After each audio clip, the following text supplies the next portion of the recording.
Hello. Oh, wait, there it is. Okay.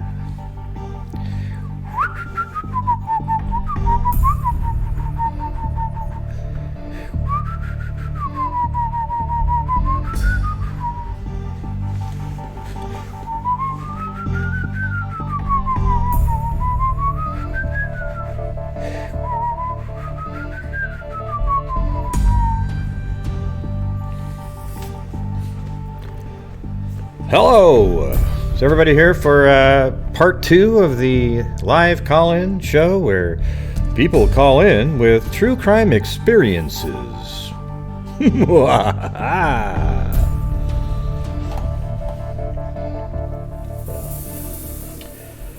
But before we get started, here's what you got. Here's the reality of what's going on out there in the YouTube craziness with good old Minibus. Okay, so what Minibus is doing, I gotta just bring this up. It's childish. Okay, what he's doing is he's creating this whole sort of fake.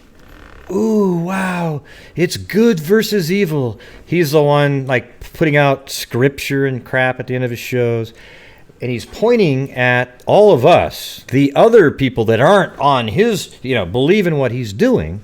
We're the evil people. We're the orcs in his Lord of the Rings story. Okay? But listen. It's not a movie. Okay? The bad person here is the bridge guy. All right? All the rest of us are on the good side, and the bridge guy is the bad guy. Okay, you don't need to make this neat little fantasy world, and the bridge guy is just the ring in the Lord of the Rings, and it needs to be cast into the fire so that we can all. I mean, you sound like a lunatic. Okay, just do what you do, investigate stuff, but the whole premise of doing this stuff where you've got devil worshippers and you're this great person, yet you always attack people all the time. I mean, wouldn't a person that's Christian that you always espouse to be not do that all the time? That's all you do. And you actually point to people, a guy at a barbecue, for God's sakes, as being a killer. Is that something a Christian would do? I don't think so. All right, so this isn't a freaking video game. It's not a movie. It's not some fake thing, a world that you're trying to build, this little realm of the good versus evil, and you're the good side of it all, okay?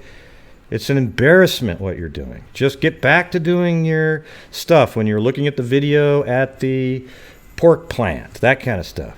Maybe some of that stuff's useful, but the shit you're doing is a joke, all right? And that's all I'm going to say on that. You can keep doing what you want with your stupid ass, biblical posts and things like that. When people look at it and go, oh, yeah, because, it's almost like a cult being built. You've got these people who are like, yeah, that's right.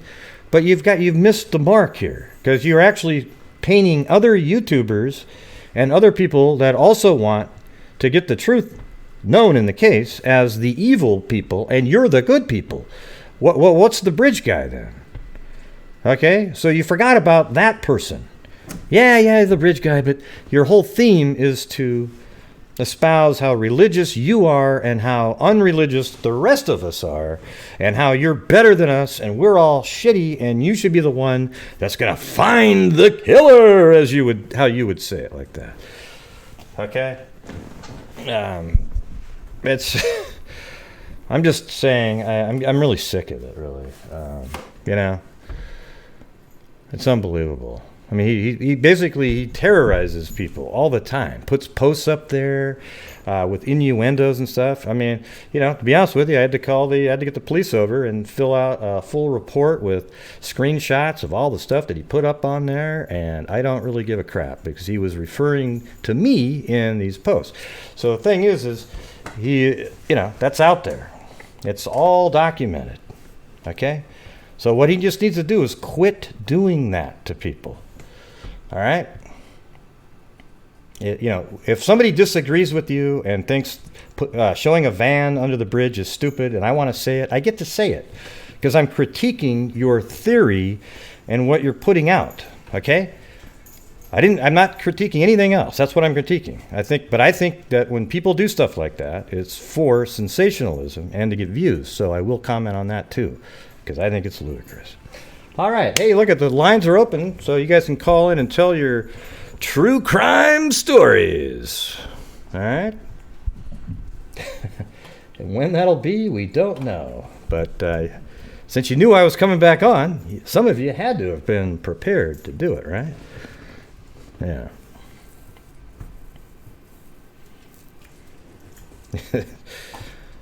Let's see. Hey, look at that. We ticked up to 37-1, right? So we did get to the next 100. You don't get to see the individual ticks anymore, but yes, on that note, EDM Summer.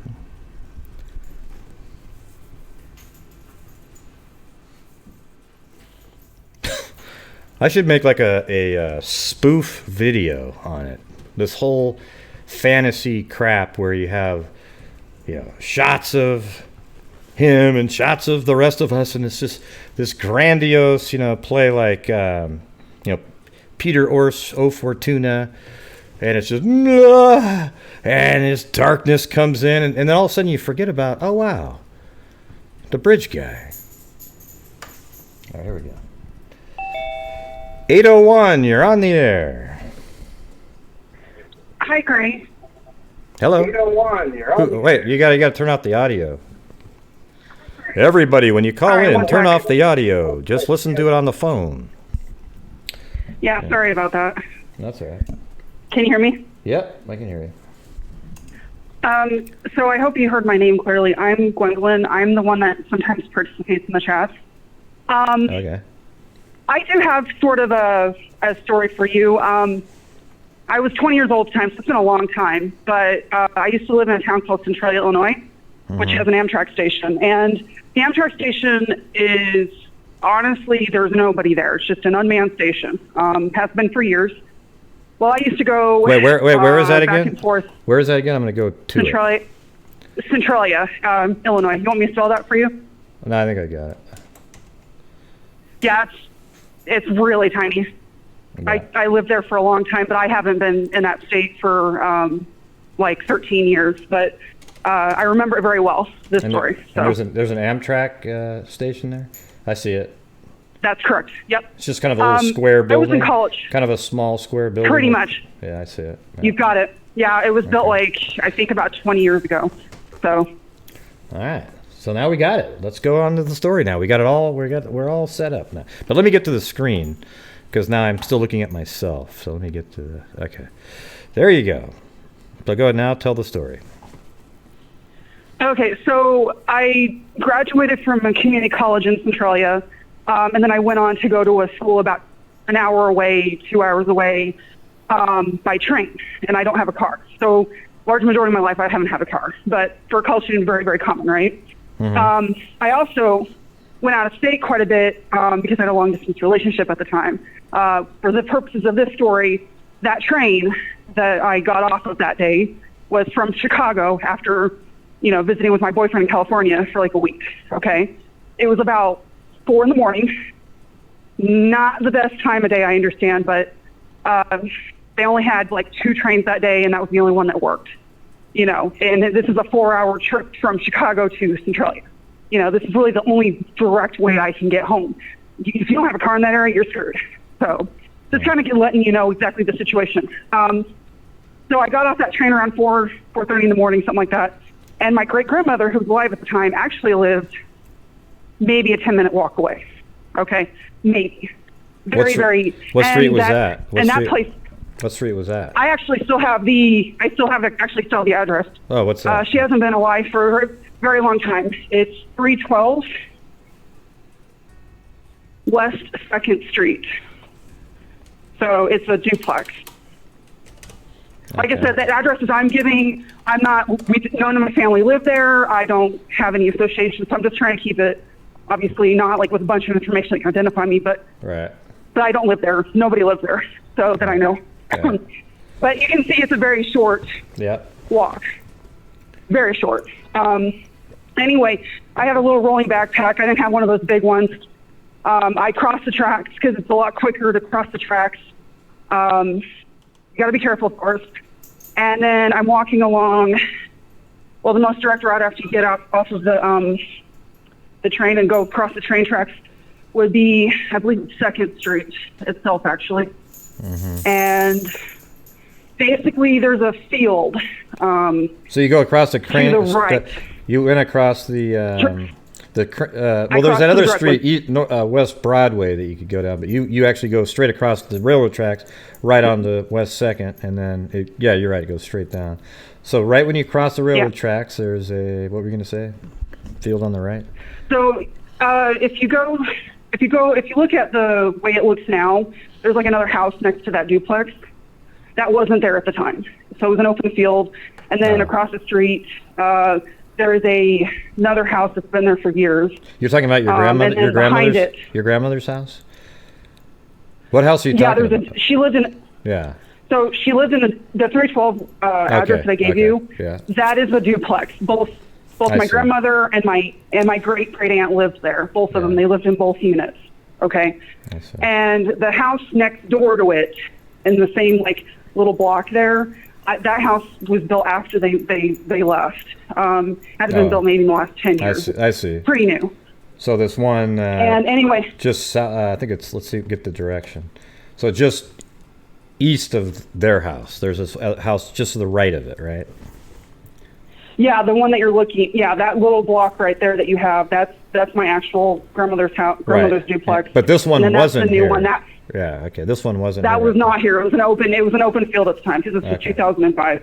But if you go to your left, actually, is it your left or is it my right? But there's another house across the street. Right here. Go a little bit further over. Actually, well, that'll be important to the story later. But go back the other way. I'm sorry. Over here, this one. Right there? No, I know. I'm terrible at giving directions. Okay, yeah, that's the house in question. Okay, and then there's an open field right behind it. Okay. So right around that block right there, there's nobody there. It's really dead. There's, like I said, nobody there. Well, this red Cadillac rolls up slowly behind me, and there's this dude in there, and I'm like, okay, I've seen unsolved mysteries. All right, I've seen the weird shit that happens at night on that show, but he just kind of watched me slowly. It reminded me eerily of that Connecticut River Valley killer where he left the lady for dead. I believe her name was Jane, that they gave her name as Jane, and then later on she was fully identified. It just that look. That look, okay, that scared the shit out of me. And then he slowly decided to just keep moving. All right. And then he turned onto the road that was in between. He turned right onto the road that was in between. Okay, well, hold on. Look at me right now. Look where I am right now. That's your grandmother's house. Yeah. And this is the one that wasn't there. Now, which way am I going? Right. Okay, so keep going straight. Yeah, you're going. Yeah, keep going. Okay. Keep going back. Yeah. Okay. Yeah, you're going in the right direction to what you just were doing. No, the other way. The other way. Well, no, that's what I was doing. Yeah. Oh my God. Okay, so go backwards this direction, like this, right? Yeah, go back. Yeah. Okay. Yeah. Okay. Yeah. All right. So you see that road right there with the stop sign? Yeah. That's where he turned, and I was on that sidewalk that you see right now on the screen. So this sidewalk, you were right here on this sidewalk, right here. Yeah, we're right before that. Yeah, right before that, and then he turned right, and he just looked at me really creepily. Oh, so you're walking right like this, down this sidewalk by this tree, kind of, and then he turned, right? Okay. Yeah, I was almost home. Yeah, I was almost home. Yeah, and that guy, like I said, just gave me that weird look, like it just gave me the creeps. Okay, and I couldn't see his face too clearly because it was so dark. Like at night there's no light posters, nothing. So you know what I did with my roller? I picked it up and I booked it. Now, the house in question that my grandma and my aunt were renting, unfortunately my aunt was developing Alzheimer's by that point. So they were staying in one unit at night together because I guess they didn't want to go to assisted living. Obviously they want to keep their independence for as long as they can. But my grandma's sister was just wandering around. So that's where they were at. And they gave me the key to my aunt's apartment so I could just go, because they knew I was leaving. Well, which one was it? The one on the right? Back. Was it the one on the right or the left? The unit in question that I was going to be staying in? No, the one that your aunt's, the one that they let you go into. Which one was it? The one on the left or the right? It'll be the one on the left. The one on the left next to the alley.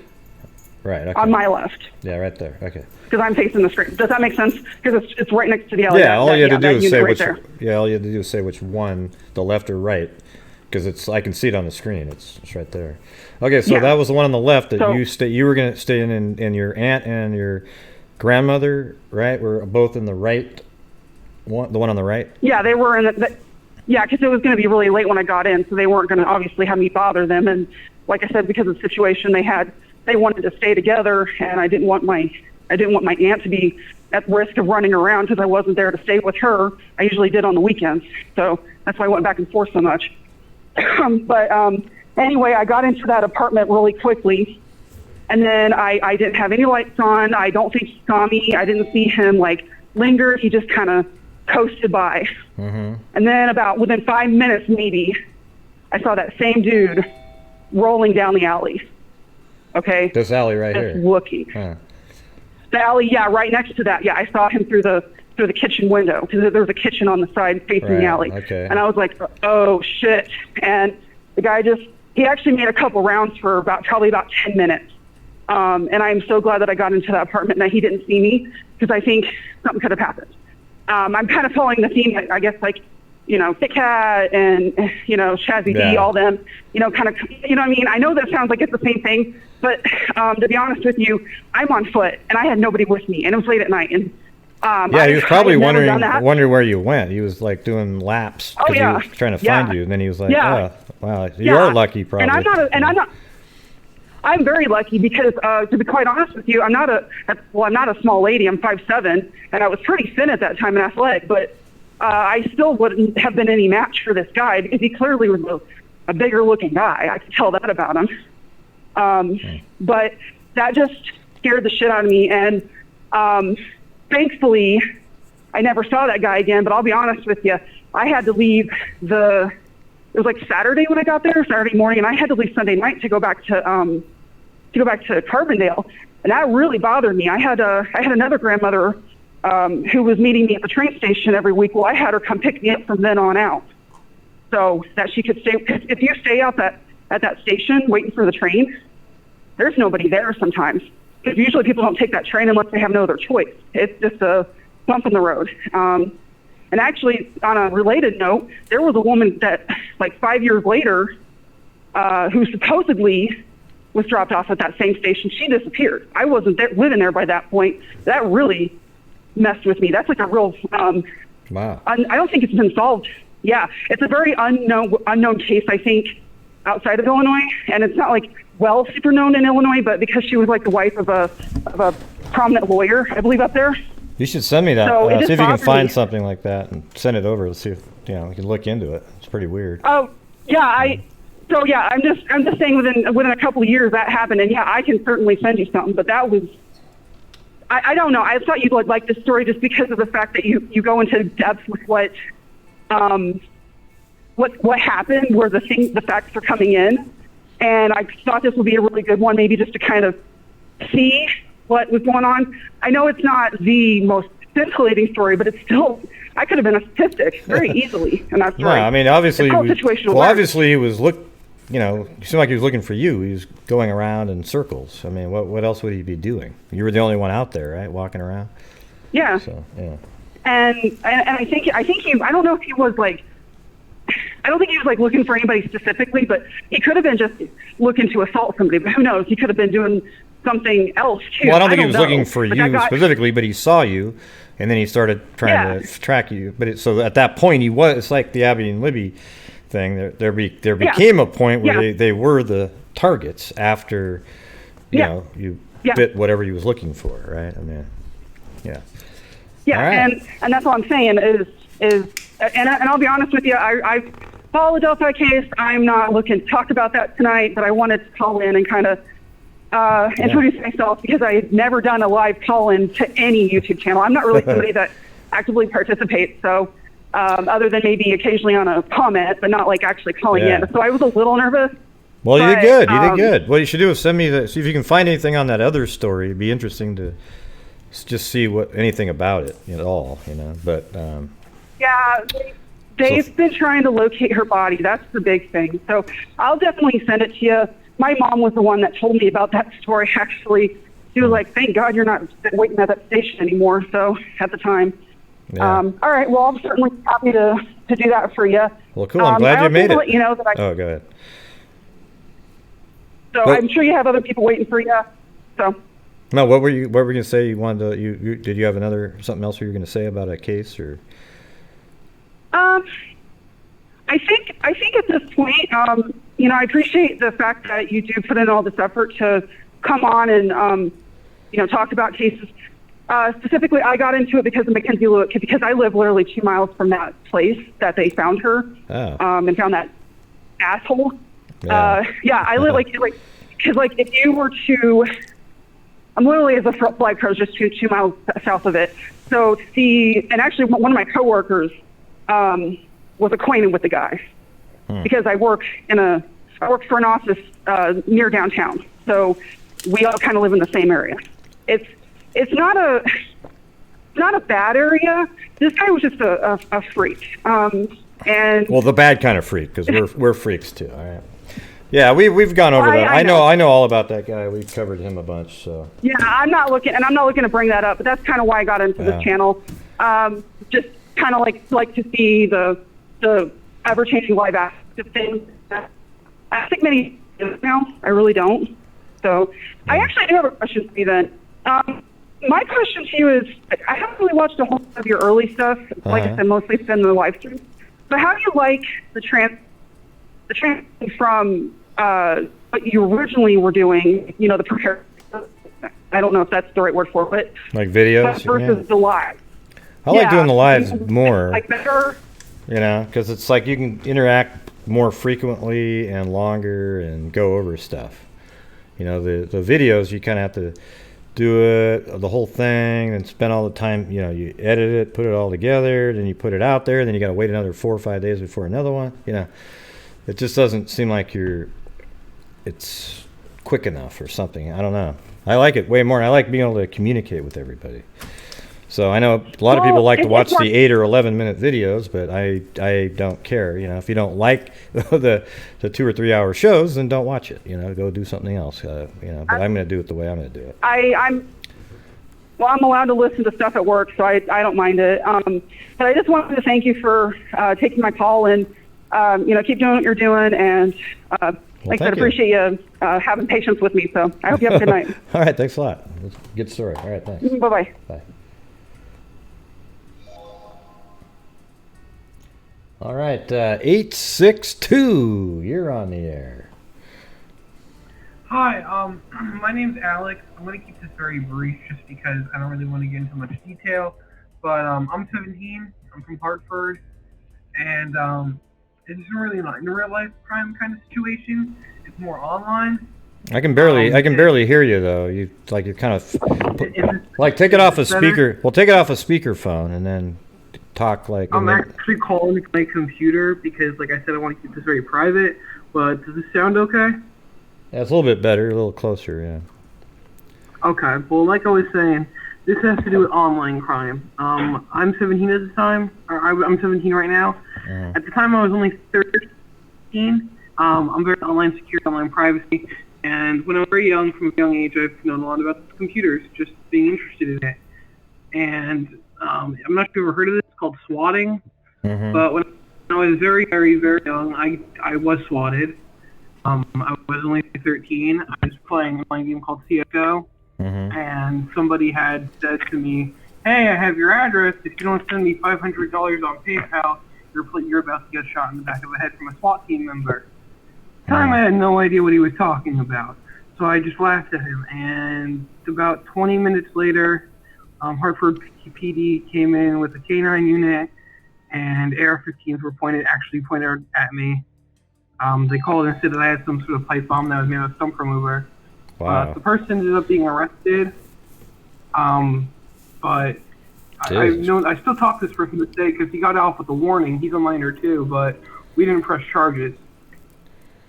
Yeah, maybe he was probably just really stupid and naive at the time. Right. But now, I mean, the funny thing, here's something strange. I had this neighbor during Halloween one time, but it was before Halloween though. It was like, the 20th or something. And all of a sudden, this guy with the overalls and a pig hat on and a baseball bat was outside waving his bat around. And man, I called. I was already on the phone with the cops, the guy was in danger. Right. Let's put it that way, because I didn't know who the hell he was. And then all of a sudden, he goes, "Oh, I'm your neighbor." It's like, well, who the hell? It was crazy. Right. Yeah, all right, these insane people also have done like other things. Like, I'm being completely honest when I say this. They sent escorts to my house. Like, they called an escort service and had, I think it was like 2 or 3 people come. Like, no bullshit. And some like white dude, like big old black white dude, right, came up to me. He's like, "Did you make this call?" I go, "No, sir." He goes, "Because I'm about ready to beat your ass if you don't prove to me you didn't." And I showed him my call history. He said, "Okay, have a nice day," and fucking left. So sorry for the profanity, but that's all right. No, I'm saying, it's like, crazy though.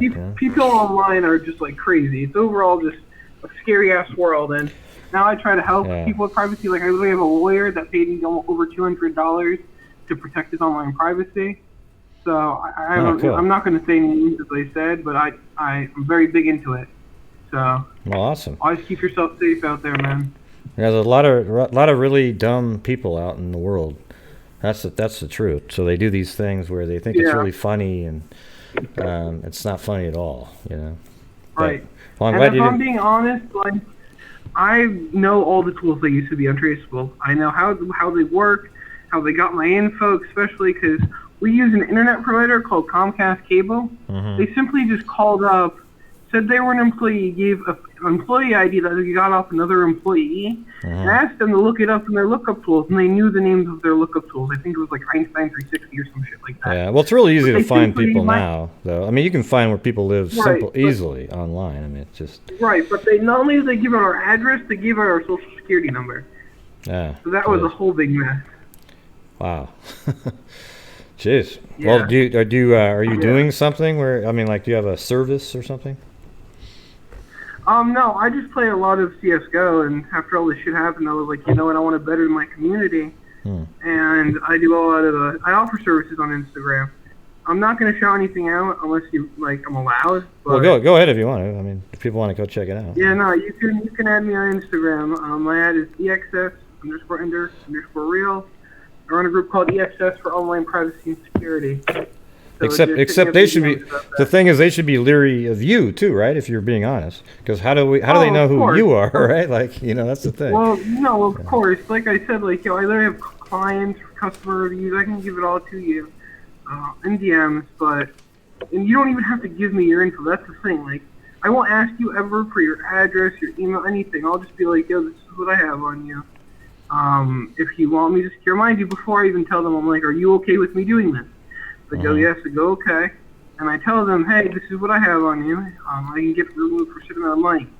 Because a lot of these services and a lot of these services that people post on, especially sites like Leak Info, that's a search engine to search through hacked websites data. So, like, okay, for example, Yahoo and Uber, like a bunch of these websites you see getting hacked lately. This website takes all that hacked info from that data breach and puts it on this website for users to search through.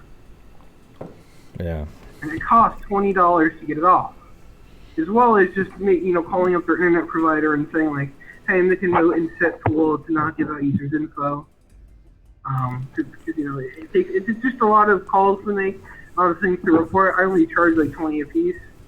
Yeah. Well, that's cool. Well, at least you're doing something. So get a hold of them if you guys are interested. Say it one more time, and then I'm going to go to. I got other calls, but I'm glad you didn't get swatted. I mean, you got swatted, but it didn't turn into something bad. And then I'm glad the escort one worked out for you. I had 6 pizzas delivered to my house, all in a row. I said, if you need help with this, like, yo, just hit me up. This is my number. Oh, there it is. That I'm calling from. My Instagram ad again is EXS_ender_real on Instagram. Okay, and my phone number, you have it, the one I'm calling on. You've been coming here for a while, though. Your name looks familiar. Haven't you been here for on my show before? No, I only found out about your channel today. I don't even know who you are. Or wait, what's your YouTube name now? Oh, I don't have a YouTube name. Oh, well, who's the Molotov in there that has a number? I don't know. There's a phone number. I don't know what Molotov is. I'm actually in your stream right now. My @ is Twisty Vapes. Type in the chat real quick. Well, I don't know why Molotov's putting a number in there, but all right. Okay, well, I'm going to go get this next call, but hey, man, I'm glad you're okay. And if anybody wants his help, contact him on Instagram. All right, for sure. Thank you, man. All right, man. Yeah, see you later. Have a good one. So what's Molotov doing? I don't get it. All right, here we go. 256, you're on the air. Hi, Gray. It's me, Crystal. Hey, how's it going? As in, AKA Beaver Gaming sub? Yes. Well, I was just... I didn't... It's not really like a dangerous crime or anything, but one day I was going out and I was just going to go out on my deck and sweep it off. And see, I own the house next door to me too, and I don't have a fence between the 2 yards. My sister lives in the house next door to me, so it's a big yard. So I was sweeping the porch, and this guy comes out of nowhere over the fence over on my sister's side. Well, where is this? Maybe you can tell us where it is so I can look at is this like a long time ago or what? Where is it? No, it's my address. No, it's still, you're still there now, or? Yeah. Oh, okay, forget it. Okay. Yeah, I'm still there. Okay. And so, I was just sitting there. I mean, I was just kind of shocked. He comes over the fence because it's a wood fence, and then he comes over the fence. He's running past my deck. All of a sudden, my wood gate swung open. A big dog, I don't know, it was a police dog. And all these police started running through the yard. And I did not know if the dog went over the fence or not, but those cops did. They were going over that fence. Just about that time, this helicopter came in and was circling around. I didn't know what was going on. So I went inside. My sister, who knows all the gossip, she's calling me. And she said, lock your doors. They're chasing that racist through your neighborhood. She was at work. And so that's what it was. That the weekend before, this guy had raped a girl at the park, which is really, really rare in our town. And somehow I got word he was somewhere over here, and he started running from him. Wow. They caught him. Must have been. And I was just sweeping my porch. Well, at least you I lived. mean, it was crazy, and everybody was wanting to know, like, what happened? I heard he's over there, and I said, I don't know. I was just sweeping my porch, and they started running through my yard and jumping over the fence. Did they ever catch the guy, or? Yeah, they called him. Because it was just like on the shows, that helicopter was just laying, real low over on top of him. They called him. So, well, that's my brush with death. Well, I don't know if you were gonna die. Maybe you could have died. Did he kill somebody before that, or? I don't know. Yeah, I was pretty safe. I'm trying to fix the because people are apparently they can't see the phone number for some reason. I didn't realize it was like some people actually can't see the number on the screen. I thought everybody could see it. I can see it. Ah. I can see it. It's in the, if you're looking for it, it's the white numbers up in the black. Yeah, but maybe people's screens are cutting off at a certain place. You know, like I don't know. Maybe it's cutting off the upper part, but Maybe they're on the TV or something. yeah, that's right. Don't watch it on television. Although I'm sure I look absolutely fantastic on there. Anyways, come on, give me you didn't even laugh at that? So don't throw that one in there after that fact. That doesn't count. I bet you were reading the chat, weren't you? I was gonna say. I was really hyped up, and I was gonna say I was out on my back porch doing my EVPs, and oh God! but I lost the nerve. I just but it was just a joke, but then I lost my nerve through 2 phone calls. Yeah, there it was. You hear that? Did you hear that? Listen. Crystal AKA every game. Crystal AKA every game. Oh my God! It said your name. Did you hear that? It was unreal. Wow. Well. Okay, everyone. I'm gonna go and let somebody with something more serious call in.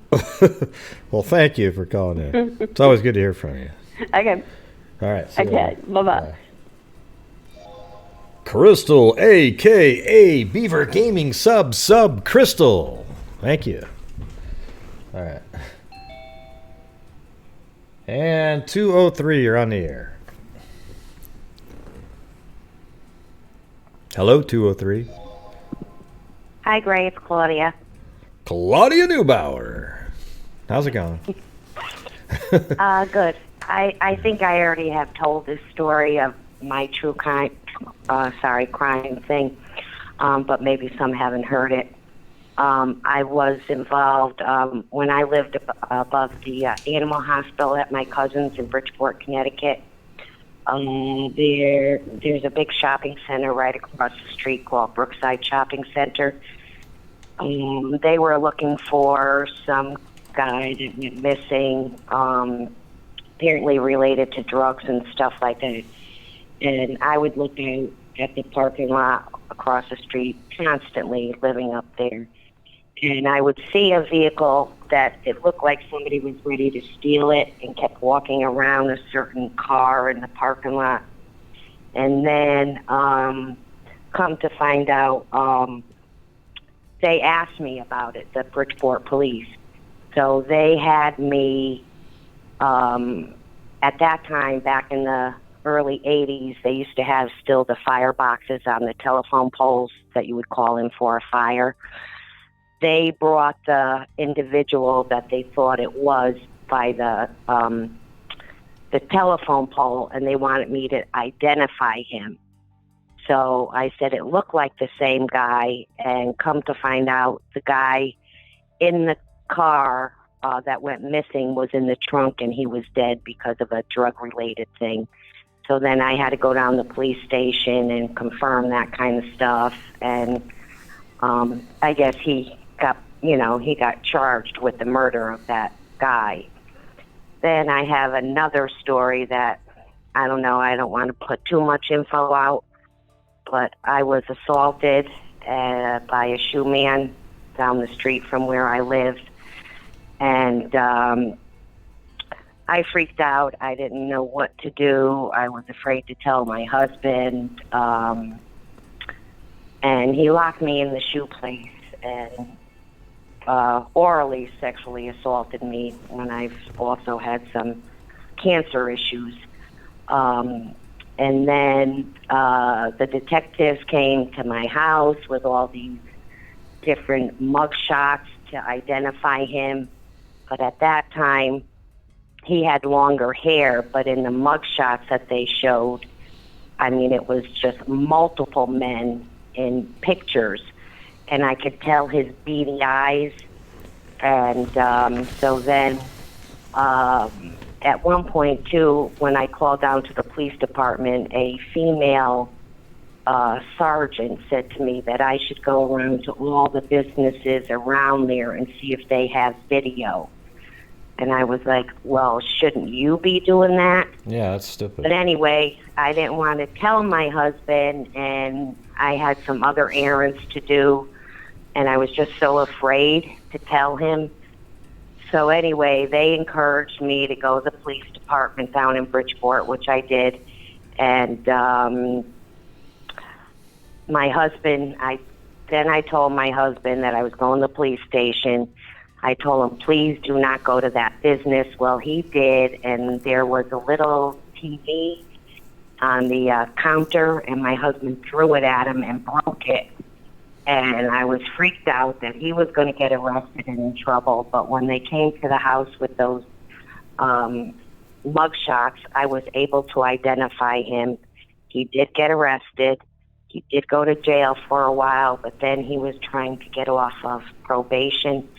And I went to court. But this is a shoemaker guy, right? The shoemaker guy, right? Yeah, the shoemaker. But how come he was so hard to find when he's just right? I mean, he's got a shop, doesn't he? Or like? Well, they wanted the proof that I could identify the guy. What year was it? Well, I know, but what I mean, it's like you knew the shop he worked at, right?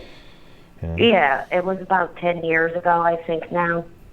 But he did end up getting arrested, in jail, but then he wanted to get out early on his probation, so I went back to the courthouse. I had a great advocate. Her name was Tatiana Messina.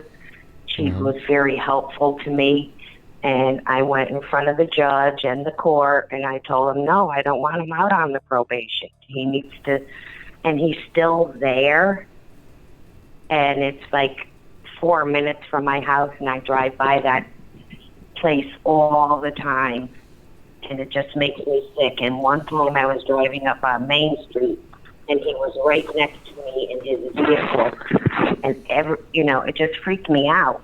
I mean, I didn't deserve that for any reason. I had been there multiple times for either having shoes fixed or pocketbooks.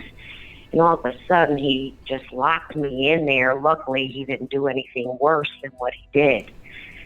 But, I still have to live with that daily. And, I drive by there constantly because it's where I shop all the time. It's the main drag. And, it's just messed up. So I just thought I'd call in for that. And I'll be going to FOTUS hearing for his GPS tomorrow at Stanford. That's at 2 o'clock. And I want justice for Jennifer. Even though if there's not much going on, I think Judge Blowy will really not be happy about it. I think he's kind of fed up with Pattis and FOTUS, which, maybe judges. Who are those? I don't even know who those people are. I don't even know who those people are. I know who fructose is. But who FOTUS is, no idea.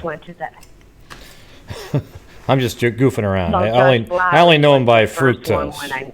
Okay, fructose. Okay, I know. Okay, I got there you go. Come on, Jesus. But anyway, I know Judge Blowy. He's pretty tough.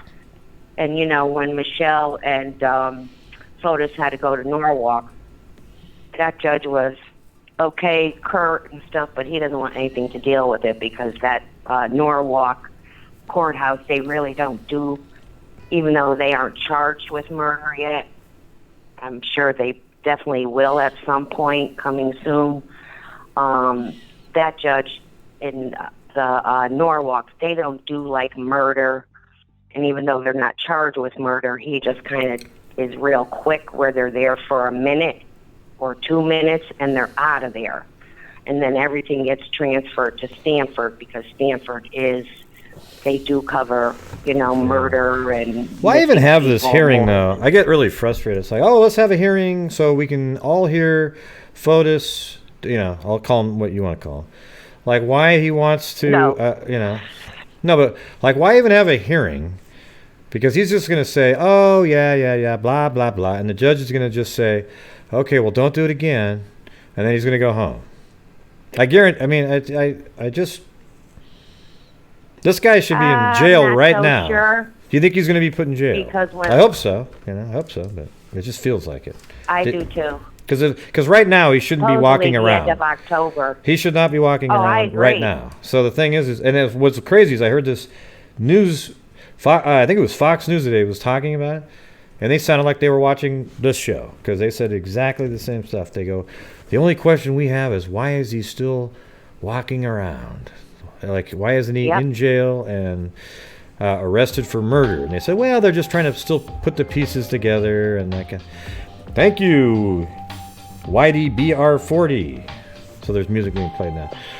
But yeah, I just don't understand that at all. Okay, this is not making sense. Thanks everyone for sharing such when personal I did go experiences. on, what was that, August thank 9th to the courthouse, Pattis said that photos needed to have the GPS put on his arm because it was hurting his little ankle. And the judge said absolutely not. So I think what happens in Norwalk is a little less, but I think Stanford courthouse with Judge Blowy, who said he needs to be there tomorrow out of nowhere. I also saw that GPS. I also saw that they're going to ask Fructose how he's paying Pattis. That's going to also be. So they're going to ask him, like, how are you paying him? With all, that kind of thing. So that'll be interesting. And that's coming from somebody from Greece. Yeah, well, they're just going to want to know. Apparently. I guess it doesn't really matter how, though, right? Unless it's illegal what he's doing. I mean, if he's paying from a person in Greece. Well, it's just somebody down there supporting him or other people because back then, too, he was in a big ski place, water skiing organization down there, and a lot of people were saying he's such a good father and he's such a good this and that. Well, you know what? Even when you're good, you want to get rid of your wife because you got another girlfriend, and that's who you want to be with. And to murder like that is just, I mean, he's definitely an egomaniac. I mean, he's into boxing. I've seen pictures of him with boxing gloves on, and all from the 4 group pictures. We all love the resident fructose expert. You're the best, Claudia. Green heart. Wait, hold on. Hey, hold on a second. Cairo just sent in and said, we all love the resident fructose expert. You're the best, Claudia, as you were talking. So it kind of all got blurred together. So I thought I'd read it out back to you again. Okay. Thank you. He's my buddy. Yeah. I love Cairo's him. everybody's buddy, isn't he? And you too. Yeah. Yeah, he's another reporter, with his cases, and I try to do what I can here from Connecticut.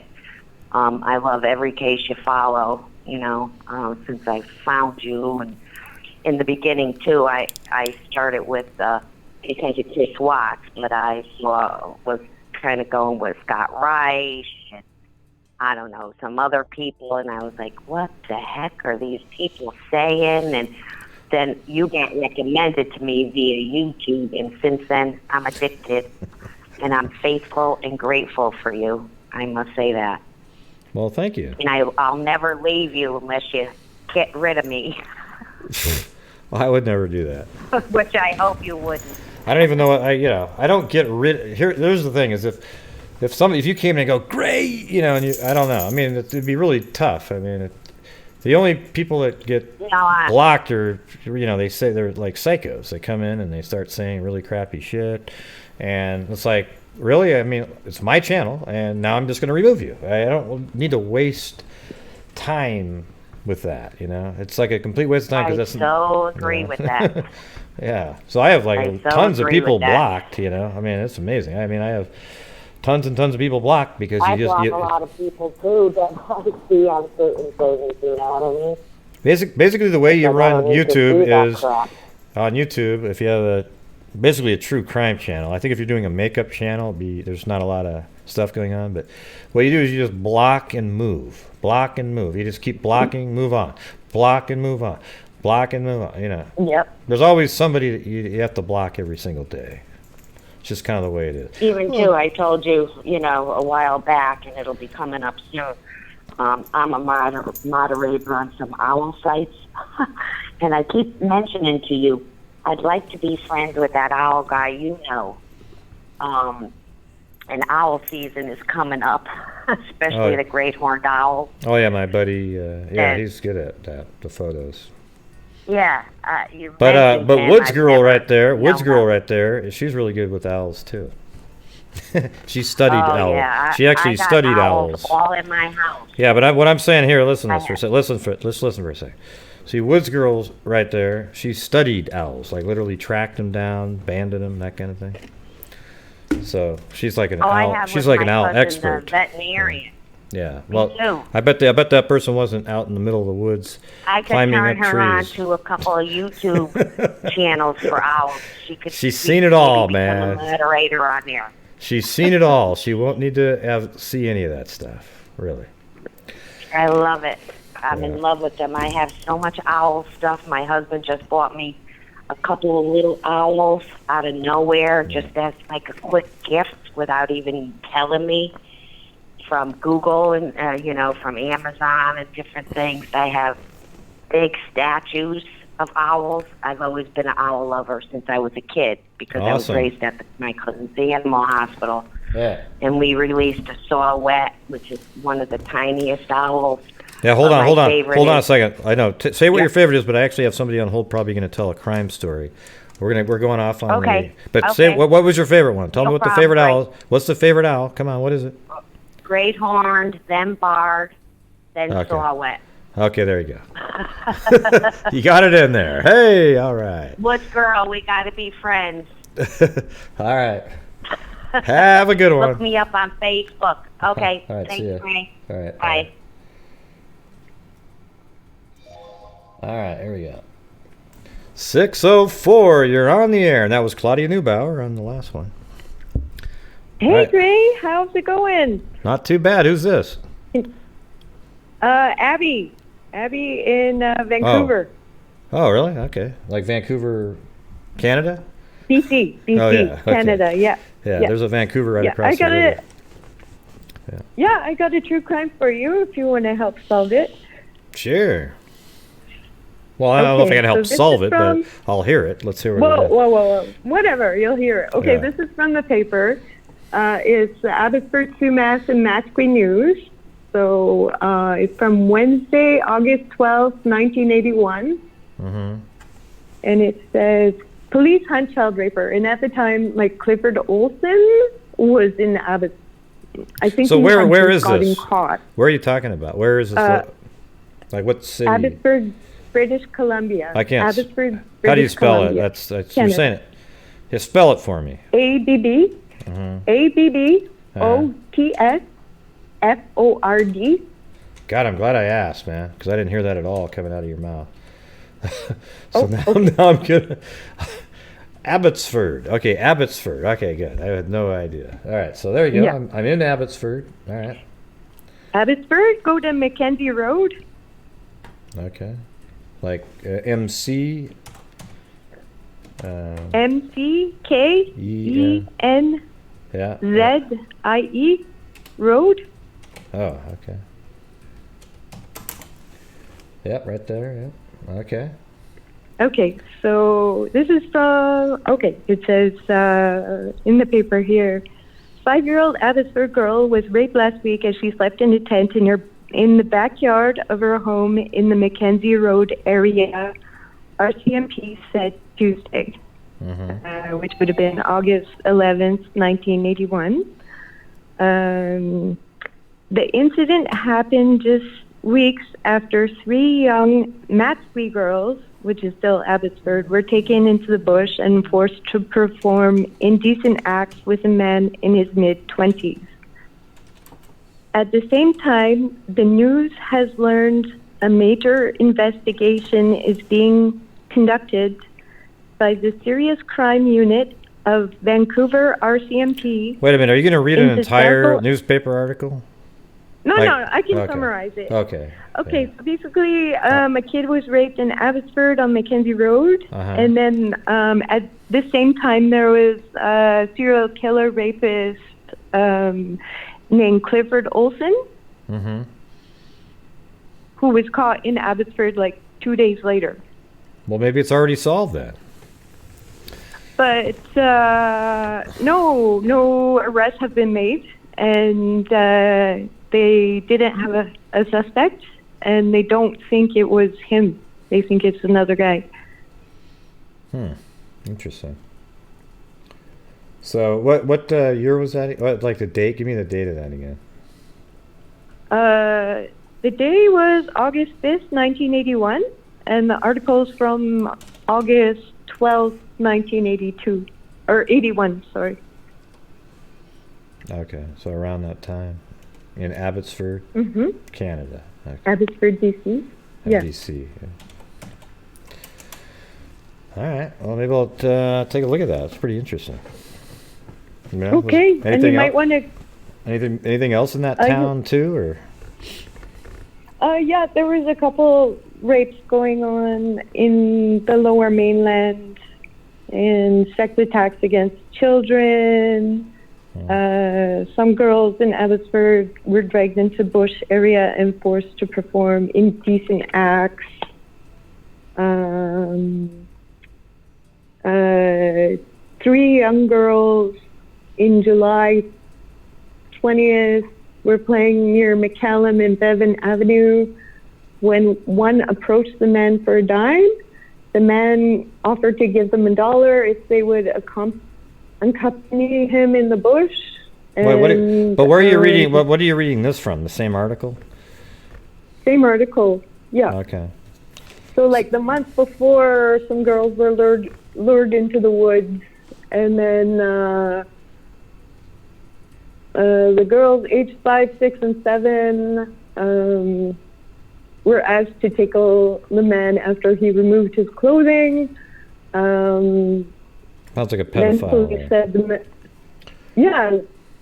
police said the man rearranged the girl's clothing and proceeded to perform an indecent act. Once finished, he gave the girls $1, told them to shut their eyes and count to 5. When the girls opened their eyes, the man had vanished. Police described the man as being about 25 years old, 5 feet 9 inches, about 160 pounds, with brown collar-length hair.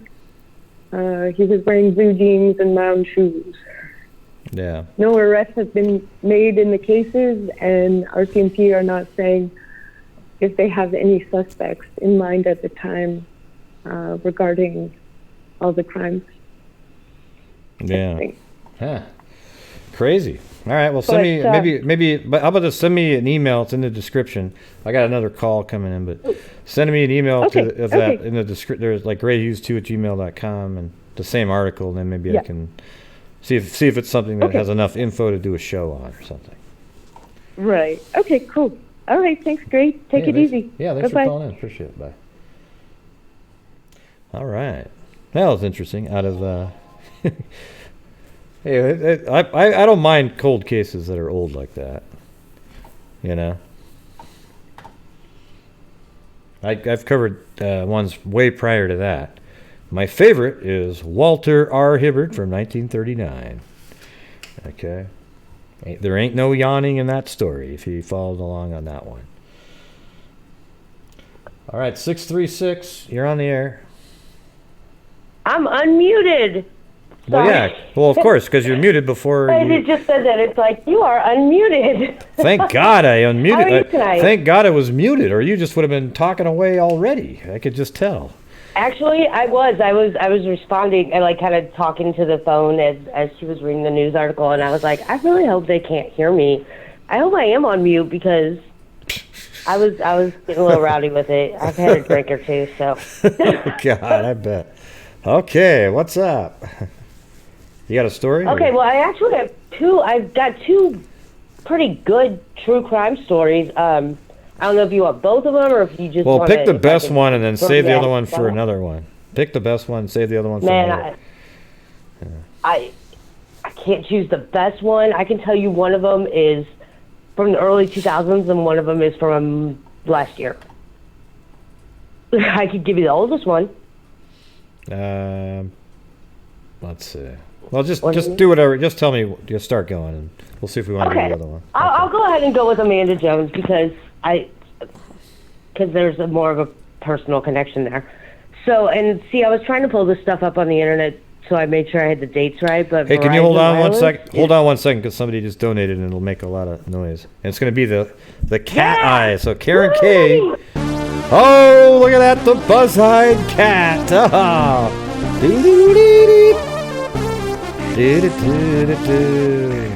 Yeah, look at that. Ding, ding, ding. It's really loud. Okay, Hi, now it's Gray. hold on. Haven't caught Dlive in a while. You were so kind to a caller. I think her name was Lillian. You were just cool to her.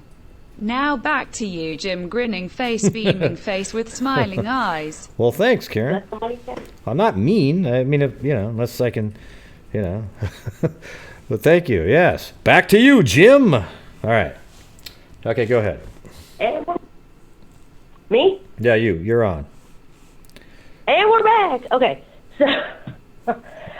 So, I was looking it up on the internet, but Verizon Wireless decided to be kind of just jerks and you can't use your internet and be on the phone. Wonderful. So bear with me because I'm not 100% sure on dates, but I want to say it was early 2000, around 2004 or 5.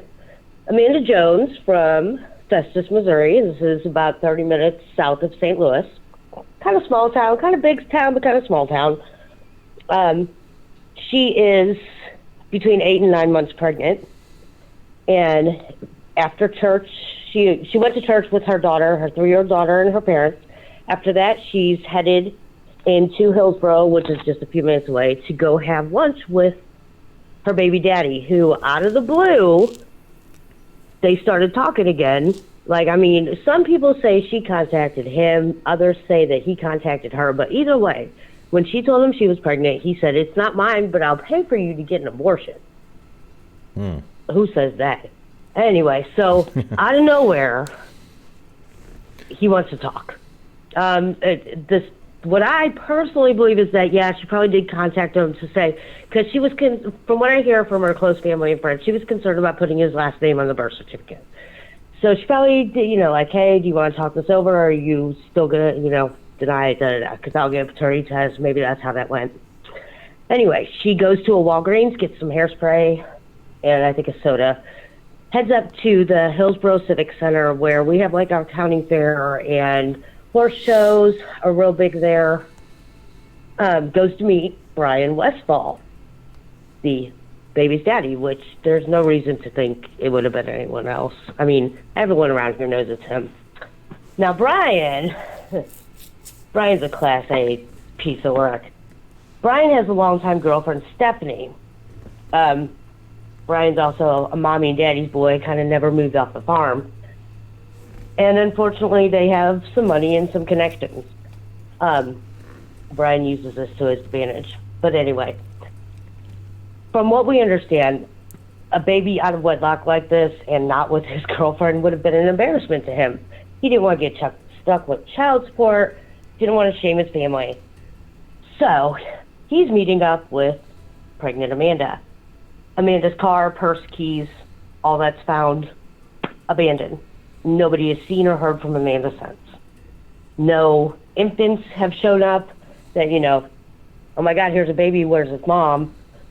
Nothing like that. Just no activity on her social security number, nothing. I mean, she wouldn't have left her daughter. So, cops go to talk to Brian Westfall, admittedly the last person to see her. It's like Fretwell. It's a Fretwell case all over again. The what case? Well, the Carissa Fretwell from Portland. I never heard about that. Well, we covered that. She was pregnant. Had his. Let's see. She was not pregnant. She already gave. I think he was 3 years old. Her son, and then I think his name was William. No, was that right? Heck, now I can't remember. Was it William Fretwell, the kid? And then the guy that she had the baby with. he didn't really want the baby, and she said, okay, she'll have it, but he doesn't have to have anything to do with it. But when the baby was 3, she became short of money, and then the courts then sort of found out that he was the father, and we're going to start charging him child support and everything. And then he tried to pretend now that he was interested in her again, and then she just disappeared. And then they eventually found her murdered way out in the woods somewhere, and then he's actually in jail right now, waiting trial. So so that was, I guess, recently. Yeah, more recent than that was like about 4 months ago or something like that. But anyways, I mean, it's still horrible. I was just, there was part of me that was kind of like hoping, like, oh my God, if it was before Amanda's case and we can somehow, tie this that he was looking into that. I'm always looking for ways to bust this guy. But so this is so explain this part again. So like she was pregnant in this case, and then she went over to see him or something, and then go from there again. Well, that it gets kind of, that's where that part is kind of dicey. Like who contacted who. I'm keen to believe that yes, she contacted him to say, like, hey, it's towards the end of the pregnancy. I'm wanting to put your last name on here. I know you're not wanting to, blah, blah, blah. Can we talk? And he called back and, let's meet up. Let's talk. They were going to meet up at the Civic Center and then go to a restaurant ironically named Off the Hook, which is right up the road from the Civic Center. Mm-hmm. But supposedly she was never there. Now, Brian has changed his story a handful of times to her family. He lawyered up almost immediately. And his lawyer that he put on retainer lawyered up for his girlfriend as well. And I know they say innocent people don't have anything to hide. I get that. But I also get the lawyering up thing because it's kind of like, what you say can and will be used against you in court. In this case, though, this specific case, he's lawyering up because there's a reason. There's a damn good reason, So he's admittedly the last person to see Amanda. He says that they talked for about an hour at the Civic Center. And first, I think it was he told her family that, they went to lunch. And then it was, no, they didn't go to lunch.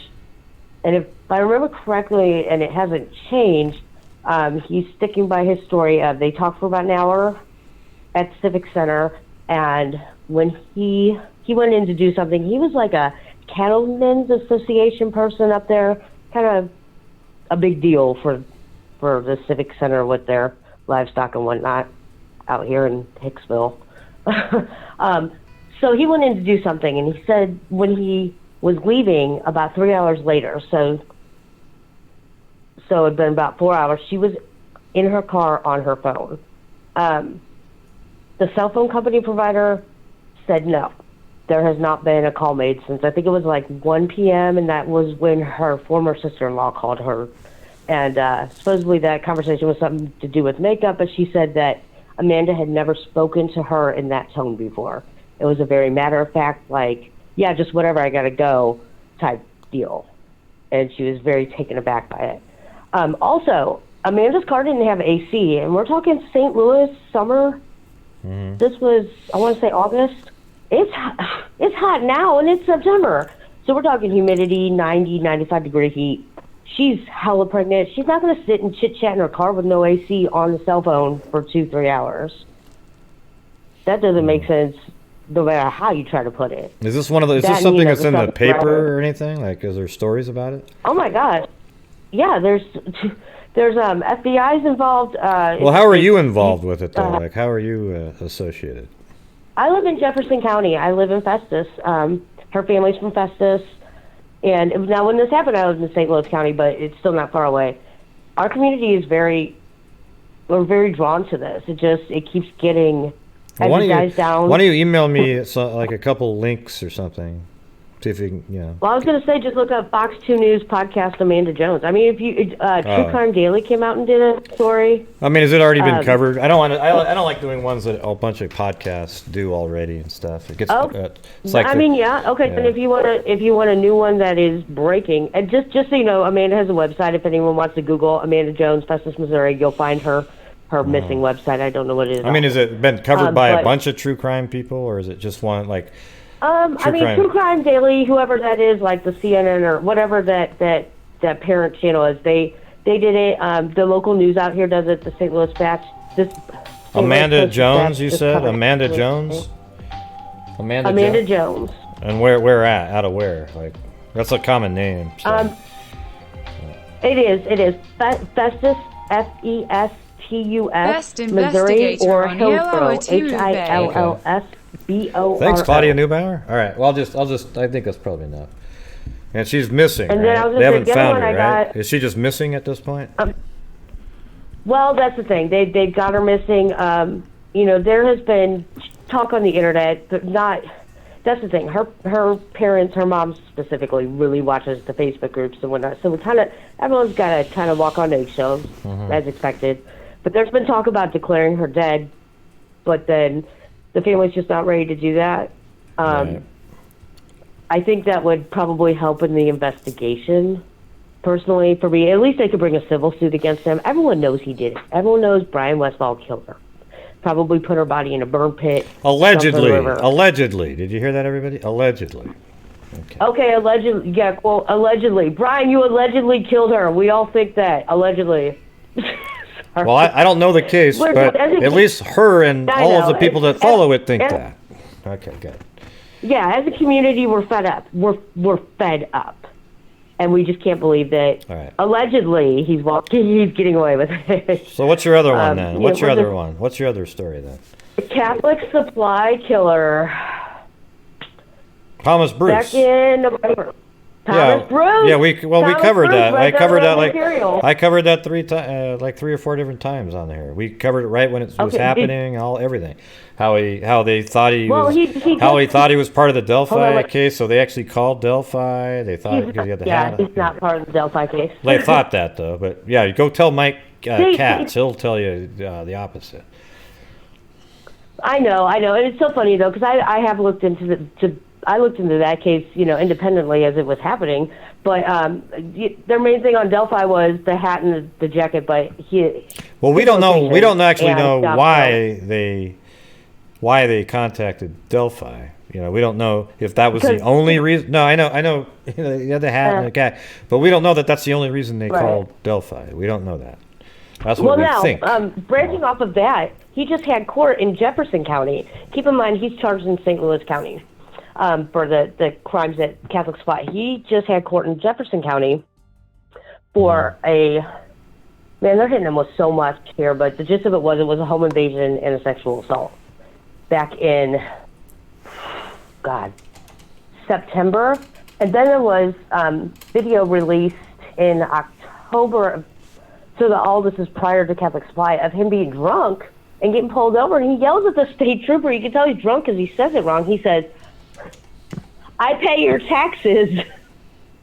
And he meant to say, I pay taxes. You work for me. He said, "I pay your taxes." But yeah, so there was an older lady out here in rural Hillsborough. I mean, to think he wasn't stalking her would be obscene. It would be absurd. He had to have. You don't just happen upon these houses out here, like the one she lives in. He knocked on the door under the ruse of he was with AMVETS, a veteran, and was, I guess, soliciting donations or whatnot, forced his way in. And then it gets really vague from there. Are you talking about Thomas Bruce before, like his other incident? Yes, Thomas Bruce. His other incident. I know. They tied him to that. Hold on, let me see if I can. Because I know he was arrested before for something that he did too. For what? I mean, they connected him to some previous crime. Yeah, well, I mean, this one kind of, it's the Catholic Supply incident definitely piggy-banked this home invasion and sexual assault because he started sexually assaulting her. Her phone started ringing, and she said, "It's my husband. He's on his way home," and Thomas took off. I wonder why he ended up killing in this one. It's weird that he killed It is odd. Like because, it's just Jeannie from High Ridge. Well, she must have made him feel like, she was defiant. He told her to do something, and she didn't do it, by God, and then he shot the one, and then the other two did what they were going to do, you know. I mean, I'm not, you know, who knows why people kill, but I am curious to know has he been assessed by a psychiatrist and a neurologist. I think a lot of his behavior is equal to a brain tumor. Not to say that's an excuse. It's just, it keeps popping in my head. Yeah. Well, and I've met this man. I've seen this man face to face. We had an interaction. I delivered Chinese food to his house. Oh yeah, I think he's a nut job. Yeah. I mean, well, that's the thing. But they're all like that. What you just said. How many people do you think delivered pizza maybe to Dennis Radar's house, right? Or, you know, some of these other guys that seem like, oh wow, look at this guy. He's got glasses and dark. Well, shit, that sounds like me, but. You know, you've got the dark hair and glasses and a mustache, right? And then you go there and he looks like everybody else, and then he ends up being a serial killer. Okay, but he seemed totally normal, you know, or maybe a little off to some, and I'm sure, you know, I bet you. I don't know. It's not going to be a brain tumor. I fell into that cliche, I guess. But I guess it's just like, you know, when you read the reports about this home invasion out here. They're very vague about it, but those of us who live out here, he had to have been stalking her. We know that. We know you don't just happen upon these residences. You don't happen upon them when it's just a woman home alone either. You know, these are things that a minimal to basic amount of stalking you would know. But so it's what else is he connected to? I don't think he's connected to Delphi. I think they've alibied him for those dates and time frame. But. Now, before he lived out here in Jeffco, because he was new to Jeffco, he lived in St. Louis County, kind of on the city line. And I've been trying to cross-reference home invasions, sexual assaults, all that, and just can't make heads or tails of it. But to think that these were his first crimes, there's just to think that he went from home invasion to murder to that kind of escalation. I don't know. Am I crazy here to think that there was something going on before that?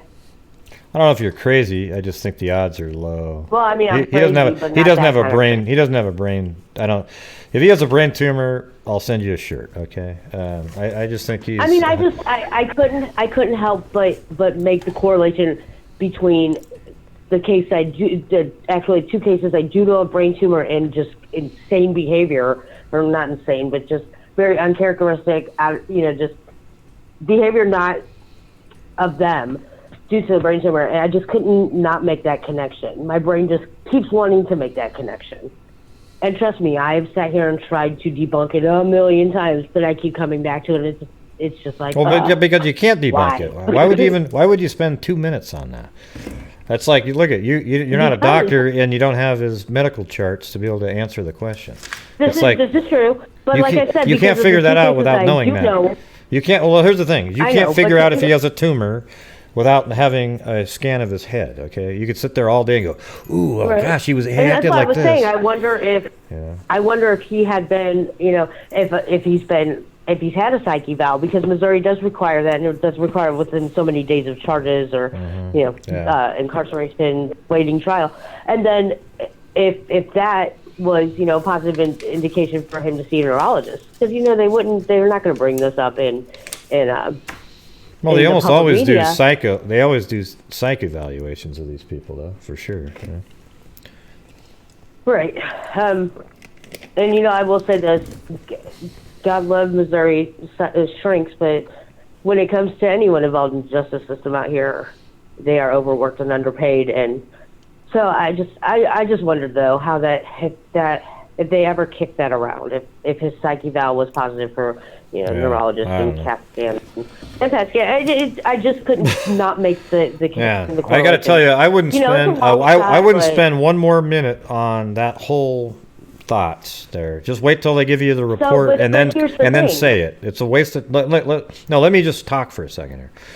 It's a complete waste of time for you to sit there and wonder if he has a brain tumor, because until some doctor says, hey, guess what? He has a brain tumor, and then you can say, oh wow, I was wondering about that, because it's just You're not going to get the answer. Because I'm sitting here trying to make heads or tails out of the whole situation. Because there's just people like that. You don't need to make heads or tails. There's people that are just crazy. Well, it makes sense to me. He tried to have sex. He tried to assault somebody else before, and then you have this one, and it just escalated a little bit. Maybe the girl wasn't complying to what he said, and he just said, screw it, and just killed one. Who knows what? We don't even know what happened in there. Because nobody's actually said the story because and that's another thing they told them. Well, hold on. I'm still I'm still talking. So in the store there, we know that there was 3 women. One had just left, so 4 were in there. 1 left. He went in there. She got lucky. He goes in. Now there's 3 women in there, and the one of them he killed. But I'm sure that they told him, do not say anything that happened in there.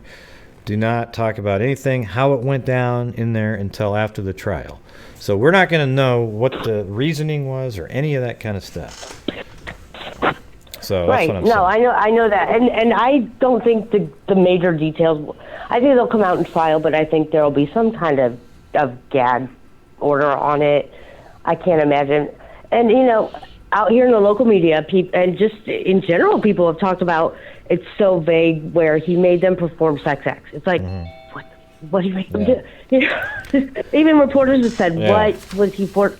What did he do that was so bad that she would have resisted all of so his bad planning sucked, though. I mean, like, it was weird that he just was sitting at a bar, and then he left his card in there, and then he went into, then he sort of planned and stalked, and then he goes inside there, and then he kills one of them, and then he leaves, and then he goes somewhere else. But they didn't find him for a while. But anyways, I got other callers that are just coming in now too. So real quick, the card thing where you said he left his card. He was an insurance salesman on commission only. He was giving that card out to everyone and anyone. Yeah, but it was at the restaurant. They're kind of dumb to give it to somebody at a restaurant when you're about ready to go kill.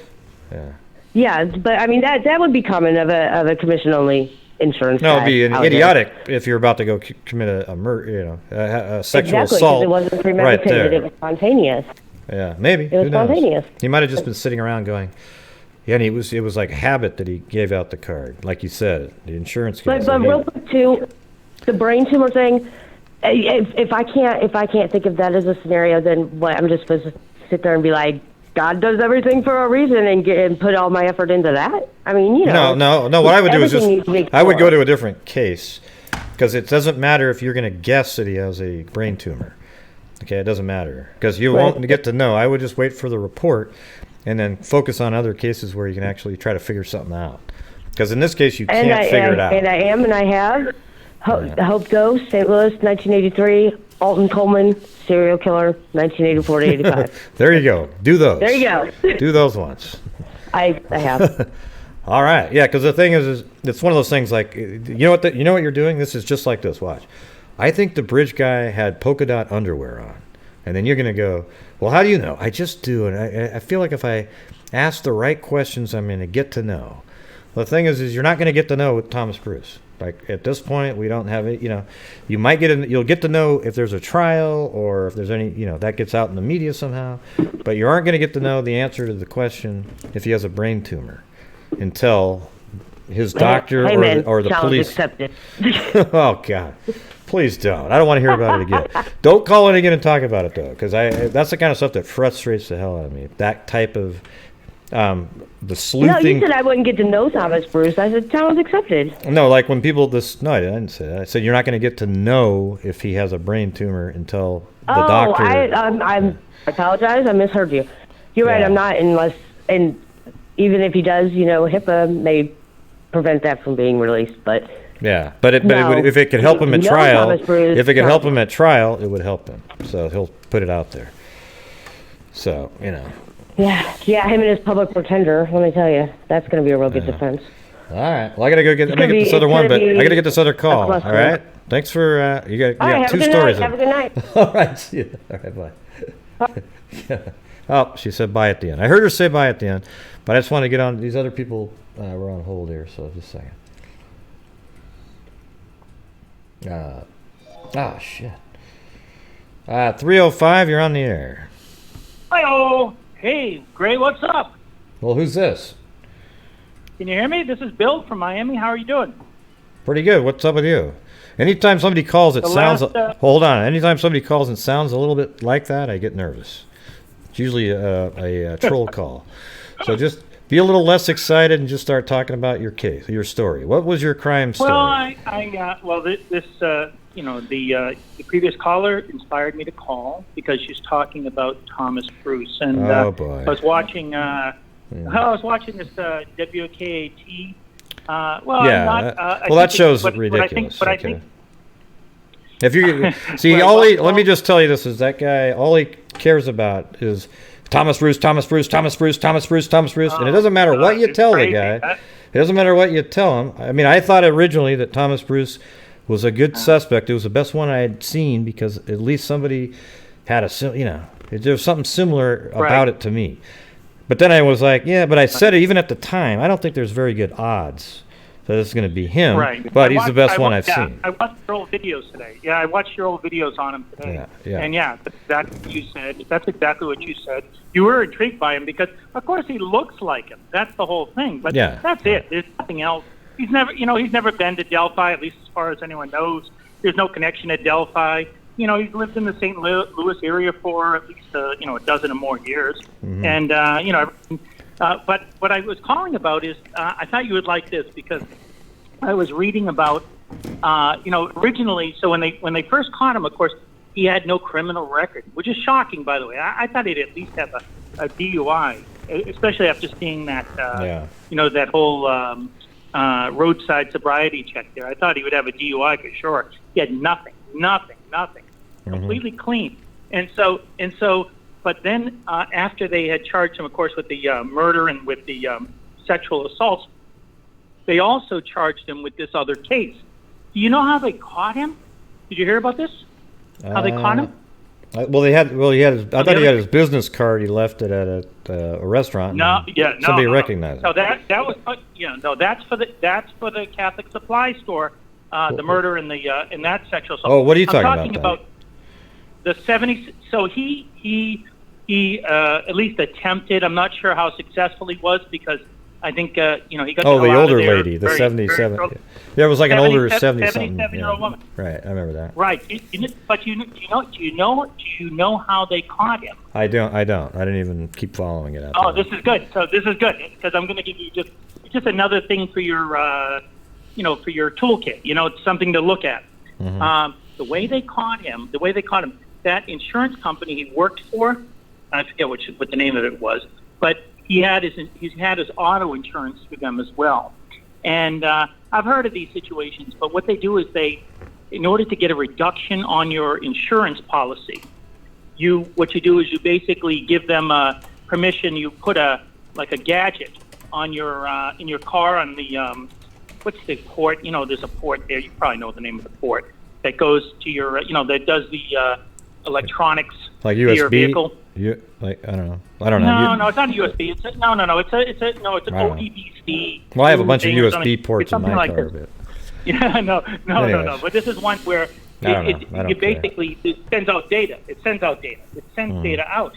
So this device he put into his car in order to save money on his insurance. Mm-hmm. This is a lot of companies, a lot of insurance companies do this. That's how they got him. They found out that he was at the residence at the exact time that this incident happened. They had no clue who it was. They had none. That was how they caught him. It's funny that they caught him after the fact, though. So they must have been tracking his vehicle, and somebody went way back and went, "Whoa, look at this!" Because they were probably seeing if he was a serial killer, or something, right? And then they found out, wow, he was over at this house. So they're probably checking to see if there's more, even in the past, prior to that, Right. But maybe there was a certain point where you put the device in, and then you can only go back to there with that kind of information. Yeah, but it was, you need the device. But the whole point is this: it's just another way that law enforcement can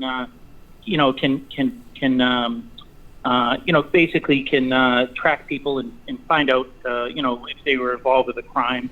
It's just another GPS type related device that's out there that this guy didn't even know he had on in his car. So I thought that was the fascinating part of that whole thing. I said, also, of course, right. So that the guy over there on the other channel there, he's stuck on this, and it's kind of sad actually, because it's clearly not him. I mean, the guy is not, the crimes have nothing to do with the type of crime that was in Delphi. These are in like a store and a home residence, not in a wooded area somewhere. Well, I thought I thought how it was similar was that he set like a trap. Like he may have looked at that store, saw that there, because I guess he went in first, then he went back out to his car, so he sort of knew that what the situation was, which you could say is similar to how he knew what the bridge situation was. And then he goes out to his car, and then he goes in to the store, and then one lady just got lucky leaving, and he had 3 in there, right? Yeah. That lady had no clue. I mean, I don't think it's him. I don't think it's him, but Right. Yeah. No. I mean, Billy. That to me is rudimentary. He probably went out to get either his gun or he might have. Yeah, of course. He gave his business card. He gave his business card to the waitress, the server at the this watering hole or pub in that area, and he gave her that. I mean, he's pretty sloppy. He seems like a drunk to me. That he's someone who was he probably was getting some liquid courage before he wanted to go in there. I mean, he just did not. He definitely did not. He definitely is not I think a well thought out type serial killer. And what is interesting, the woman, I think the essence of her call was, what the hell caused this guy to do this thing? I mean, pretty late in life. I mean, this guy's in his 50s, I'm sure. How the hell, why did he, why did he start? Maybe he wasn't that sloppy before. Maybe let's just pretend. Let's say maybe he did something before, but but then he started drinking a lot, and then that's where the mistakes start coming in. I don't know. Yeah, well, they haven't. I'm just saying we don't know. Yeah, they haven't found anything. Right? No, it is shocking. But by all accounts, I mean, this guy was he actually ran one of these Calvary, was it Calvary Ministries or whatever. He ran one of these churches for like 4 years, a small one, and he jumped from job to job, but he seemed to be a responsible, person. He did go into bankruptcy, but he had a wife who was, one of these, just like with the, some of these other, I guess the Green River Killer or BTK killers. The wife had no freaking clue, what was going on. Like, what? Yeah. Can't believe it. I guess for me, like Thomas Bruce, it's like I just lost total interest in it. He's arrested. He's going to be, unless he has something to do with Delphi, I wouldn't be interested because now he's arrested. It's like talking about Chris Watts over and over again. It's the same thing. Exactly. Same with me. But the whole point is, I just was looking into it a little bit today. And again, I watched your old videos. I was watching, some other things, and I just thought it was fascinating that they use this insurance company device. And you probably have another caller or some other person in your audience who might have it. I know Progressive uses them, uses these devices to lower your rates, and it just was interesting that was the way they caught him. So, I think that these guys who think they're going to outsmart police, ultimately they'll all get caught. They're going to find a way. So what was your name again? What's your name again? Bill. Okay, so Bill or Phil? Bill. Like Bill. PH. Yeah. Like Phil Bill is Clinton, giving. like Bill Clinton. Yeah. Bill Clinton. Oh, Bill, man, it doesn't sound like that at all the way you're saying it. But anyways, at least the way my ears, it's coming through my headsets. It doesn't sound like that at all. Bill Clinton, Jesus. How about Bill Walton or something? Like that. Yeah. I don't know. I don't even remember what the hell I was talking about now. Oh yeah, I was going to say you're giving a public service announcement to all criminals out there. Do not get the tracking device that Bill just mentioned. Everybody, do not get that if you're planning on being a killer. All right, good. Don't put that one on. Pay the higher rates. Pay the higher rates, everybody. Your whole show and learn that. Right. Pay the higher rates, everybody. Your whole show every night and learn that stuff. Come on. Right. Come on. No, I'm going to tell him, hey, look at Bill's telling you to pay the higher rates by not getting that device. Okay. Don't say it. Don't say it. No, eventually, I'm telling you that anytime people think they can outsmart, the police, as long as the police do their job up front, that's the whole problem. That with Delphi, I don't think they did it in that first 48 hours. They need to do the work in that first 48 hours, collect the evidence, take care, secure the evidence, do all of those things. Don't let anyone destroy evidence. Make sure you collect it all, things of that nature. The Delphi problem is. I actually do have a Delphi question I wanted to ask you, because you mentioned this maybe about a month ago, and I was kind of surprised by it. What time do you think that the Delphi killer left the scene? I think it could be as late as 3:45, like right around there. Okay, because you don't think he left the scene at 5 then? No, I never said that. I just said that the law enforcement has they said between, I think, 12 and 5, but that means that it's probably something like 1 to 4. 1 to 4. I mean, they're just saying 12 to 5 to not give us an exact range. But why would you give a damn if there was a car there at 5 at all? So why not say 1 to 4? Yeah, well, okay, right, so they just want to see, that's- because somebody knows that if they saw it, and they're going to know around what time, and it won't be around 5, and it probably won't be. Well, it could be around noon, but we don't know. But 5 probably isn't going to be right. Right. Right. And so I definitely think that that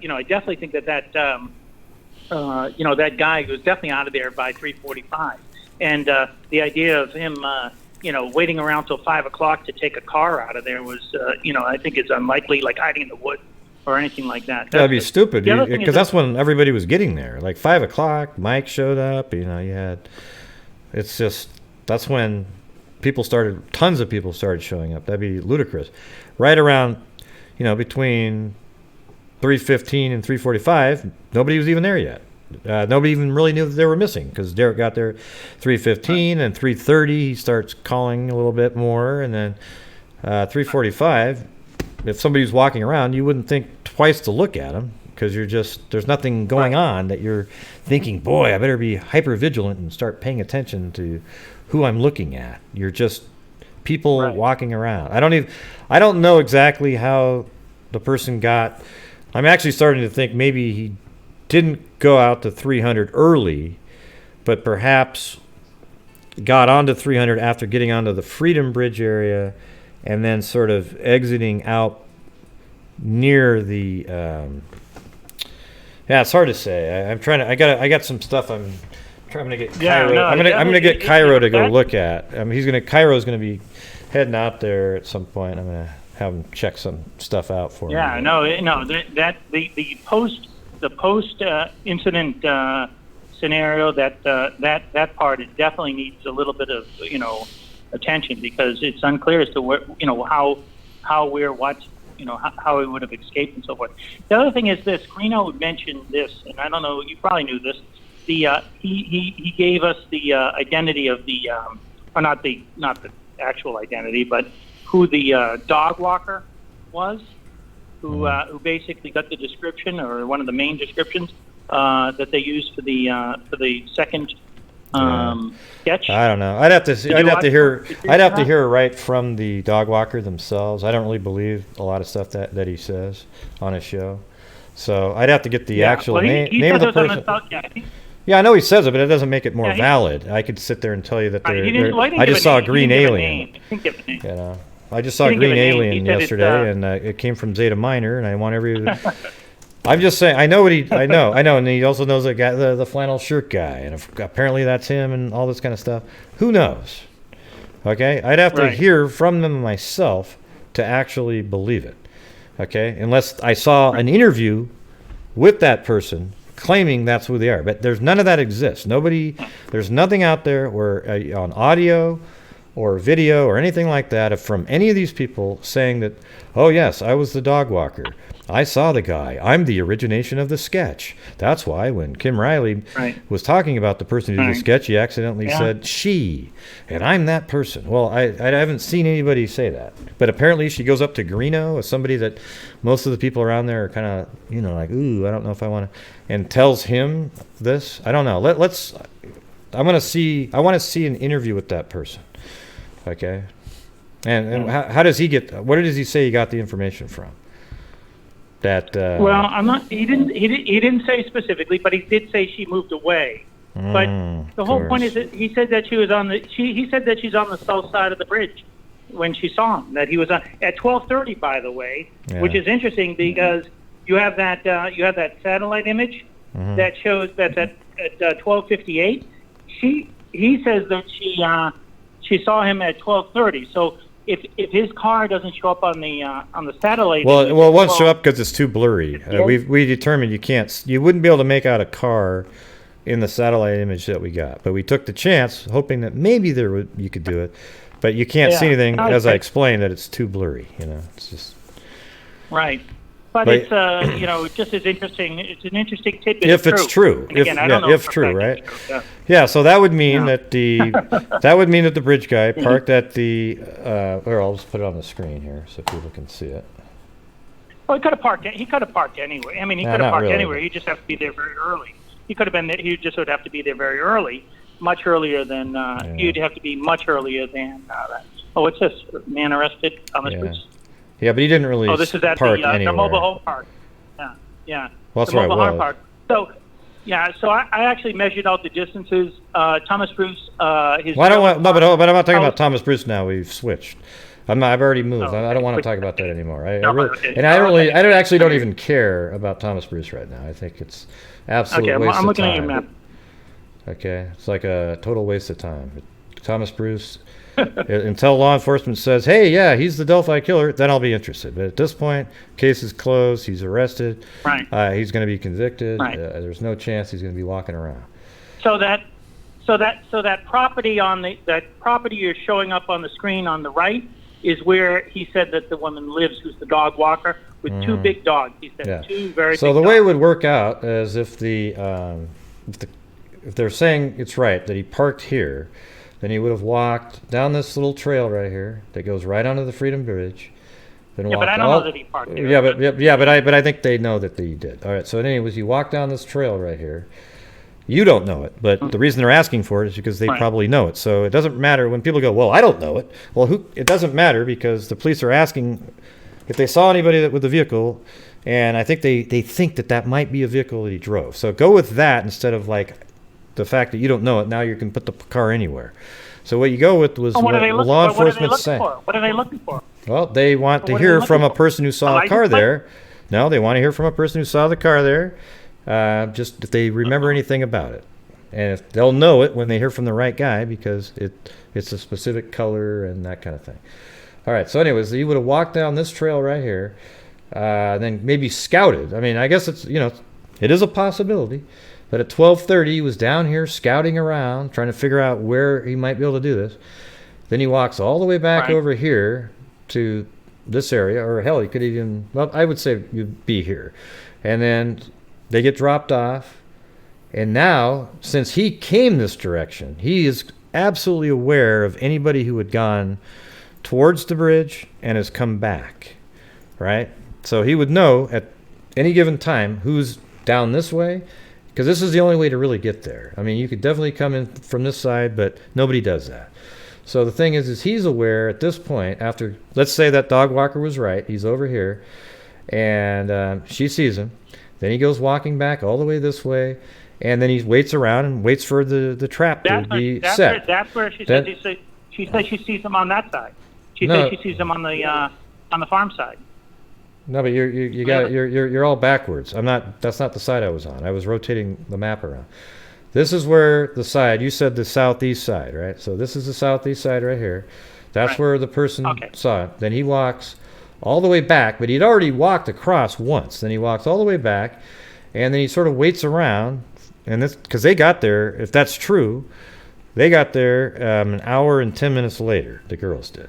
So then he's waiting around, and he watches them walk, and he knows there's nobody in front of him. Then he kind of slowly falls behind, maybe stops right in this place here because you can see straight this way and you can see straight that way, and he keeps looking and he sees nobody's coming from behind, so he waits and waits and waits. Then the girls get about maybe halfway across the bridge, then he starts making his move. Then they're like, oh my god, this guy's following. They sort of walk a little bit quicker, but Abby's slower. They go to the end of the bridge. Libby steps off the end of the bridge, probably is encouraging Abby, come on.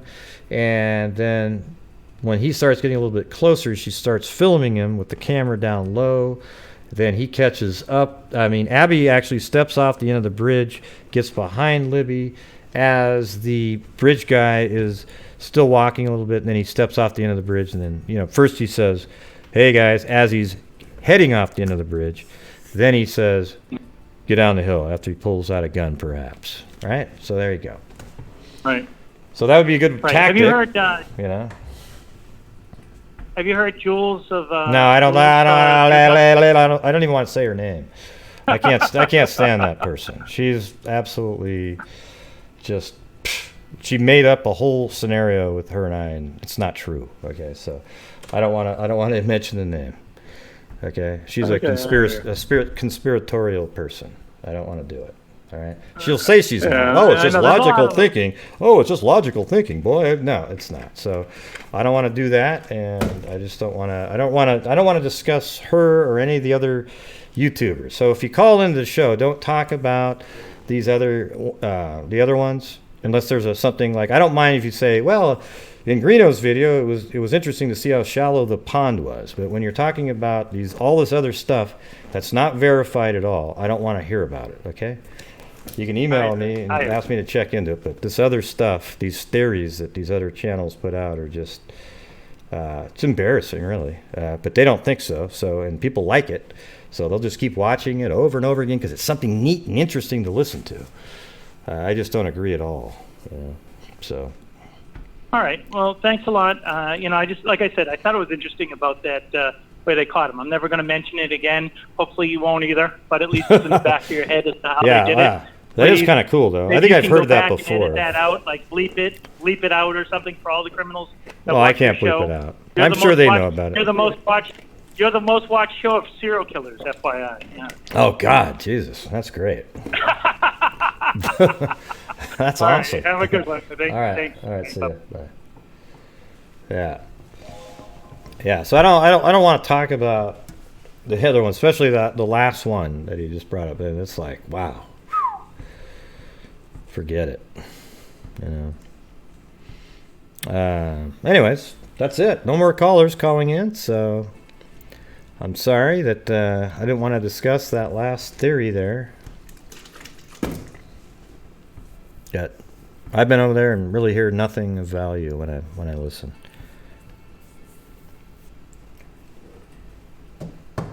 But hey, if you guys want to go listen to those people, it's fine. Okay. But when I see oh wow, that's awesome, I get embarrassed for you guys. Okay. Make them prove something. Like, oh, look at this. Inside the pocket, you can make the outline of a I don't even know what to say. A tape holder. Yeah, he must have worked at an office set. He also has one of those hole punches. Really? How do you know that? Well, see the outline there? Then they put the little overlay of a hole punch over the pants. And everyone goes, wow, I never thought of that. Maybe he works at Home Depot. Yeah. Okay, well, you go with that one, all right? Yeah. Yeah, you guys go with that one. And then to be honest with you, I don't like to talk about any YouTuber that always keeps bringing up the family all the time, over and over again, trying to figure out an angle to make them be part of it. I just don't want to have anything to do with them, all right?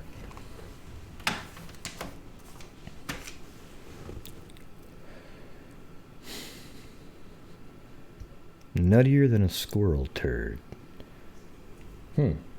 That's a pretty good one. I like that one. I guess they do eat a lot of nuts, and when they poop, or should I say, when they defecate, the fecal matter would be chock full of, nuts. So I guess saying nuttier than a squirrel's turd is actually pretty good.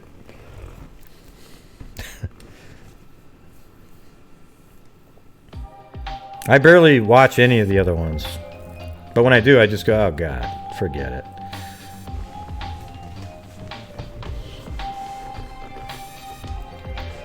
Yeah. Thank you, Cairo. I appreciate your show, all the crazy hate you get. Thanks for not letting idiots stop you. Keep bringing us logic and we will keep watching. Yeah. Let me, you know what I should do? Where is that damn thing? Keep bringing us logic and we'll keep watching. Yes, I'm not saying I'm right all the time, or, you know, I just try to put out what I think sounds more reasonable. Like, that's why I was telling her, listen, you know, Thomas Bruce could have something that happened to him. Maybe it is a brain tumor. But you're not going to be able to figure it out on your own. You might be able to say, gosh, I really think he has a brain tumor. But to try to go further than that is a complete waste of time. It's duly noted. You believe that he has a brain tumor. Now, right before trial, or they might even bring it up in trial, that he has a brain tumor, I will then say, she was right. Excellent. Okay? But to sit there and try to guess and really kind of sleuth it out, man, you could spend...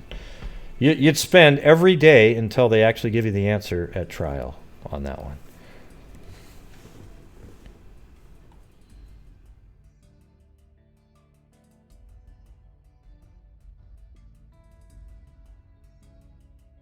Yeah, so look at this. This is where I was yesterday. Look how cool this is. Look at that. Isn't that awesome? Ew.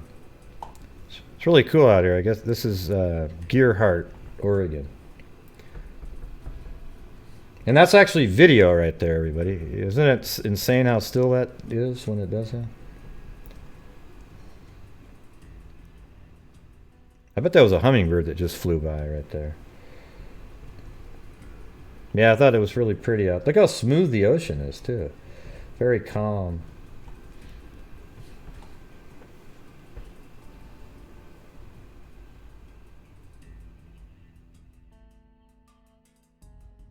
I thought this shot down the beach was really kind of a cool one.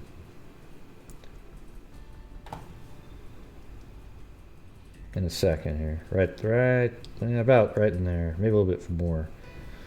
Thought that was pretty cool. Maybe that one. That's probably the best one right there. You can see the whole coastline there, and then you gotta get yourself a drone! Yeah.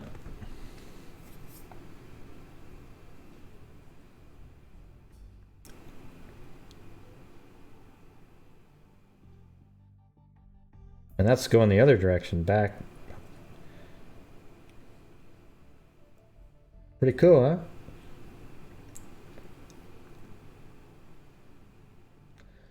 Anyways, there you go.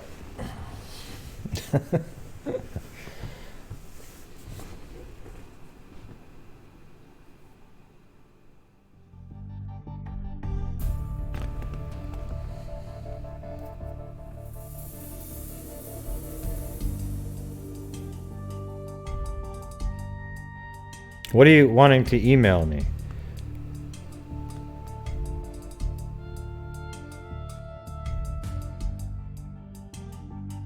Amanda K? Is that the other one?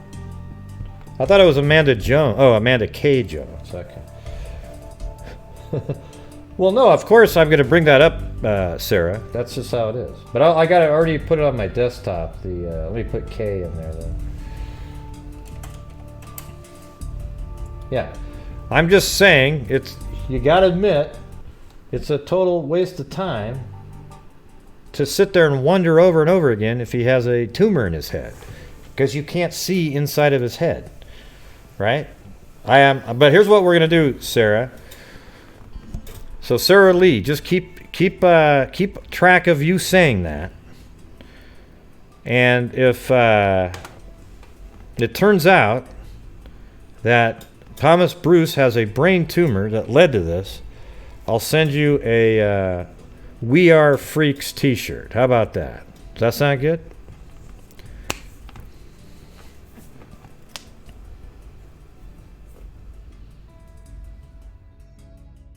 Yeah, Garrett Kurtz, I mean, he's interesting for sure. Mainly because he's murdered before.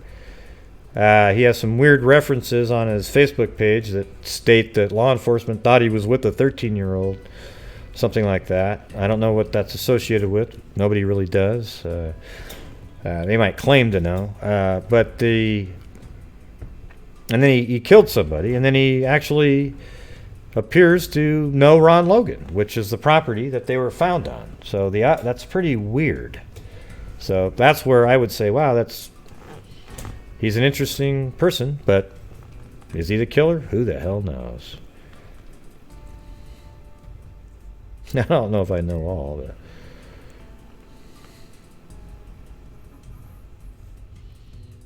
but yeah.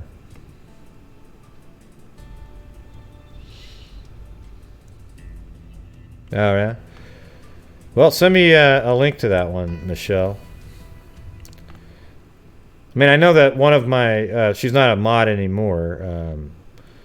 What's her name? Mama Bear? And mainly for... she's not a moderator anymore. Mainly for that, mainly for other reasons. But yeah, just send me an email on that. I don't know all of them, I've never seen Lynn say anything, but if you want to send me a link to what she said, that'd be great. She, she's starting to go down the rabbit holes of the crazy craziness out there. Yeah. I don't know. She was never really here anyways, so.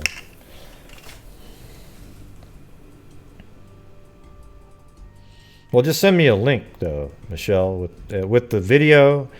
And do this, Michelle. Send me a link with the video, the time code, and then I'll look, all right?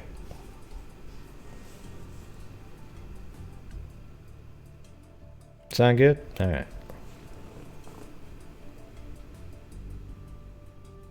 But see if you can send it to me now so I can see it right after the show, okay? All right, yeah. But don't give it to me. Don't put it in the chat. Email it to me. Yeah, it doesn't seem like she would do that. But that'd be really kind of shocking, but whatever. Anyways...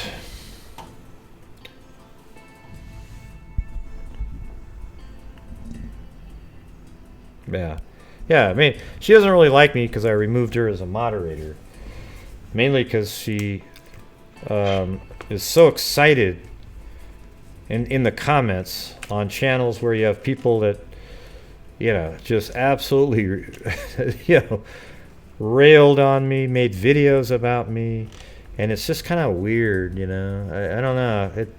It's hard to have a moderator that's so effusive with praise on somebody who's attacked me over and over again with videos, right? Like I would never be able to do that. So I don't mind if you watch them and that kind of thing, but sitting there going, "Oh God, you're the best. Oh, you're so fantastic. Oh," forget it. I mean, I hope you guys don't think that that's petty. I think that that's legit. I mean, moderators are supposed to be like sort of your I don't know how to refer to it. Give me a good word. I don't know. So.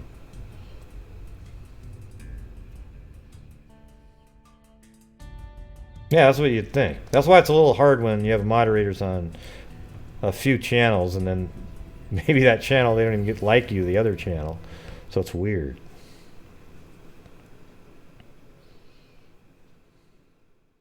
Yeah, that's a good two there. I don't know if it's Mo Hebert or Bert. I don't know how to pronounce that, but yeah, I think that's right.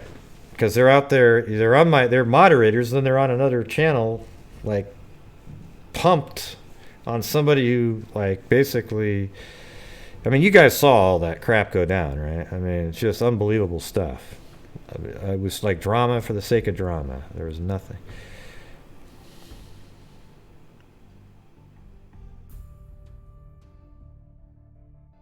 Yeah. But see, I don't even get the making drama, trying to drum up business. I think that's disgusting too. I mean, why make drama? I mean, I get the marketing tactic of it, but I think I would actually be ashamed of myself. I wouldn't even be able to sleep at night very well if I went to sleep thinking, yeah, that was awesome. This whole day I was able to make this big drama thing and get all these subs. See, I wouldn't even want those subs, but I guess if you have a drama channel, you might be looking for subs that are into drama. Okay? I want people that like sort of investigating and figuring out stuff on crimes, and that we're building up slowly, but that's because people who like the drama or they like just a bunch of bullcrap out there can go watch it. I don't know. It's just, or I don't do the. That's what I'm trying to say is I don't put the bullcrap. I don't allow bullcrap, like just total nonsense. As soon as I start hearing it, like earlier today on part 1, the Kanika Jenkins portion, I thought she was like missaying it for a while. She kept saying she wasn't even there. She was dead already. She was dead already. And I thought, what do you mean, like before? And then she literally was saying that was her, but she was dead. And she was just a puppet being moved around. And then somebody else came on, and and then I just ended up hanging up the phone because we just don't do it. You don't get anywhere with that stuff.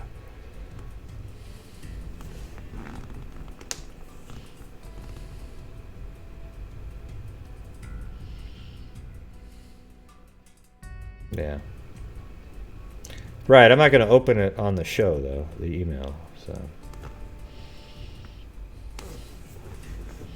I'll check it out, and then if I see something on there, I'll contact, I was just messaging with her earlier. Okay, so that's a little bit weird.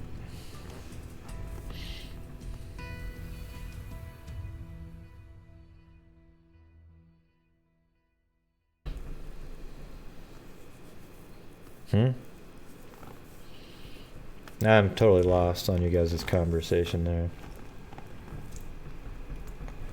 Right.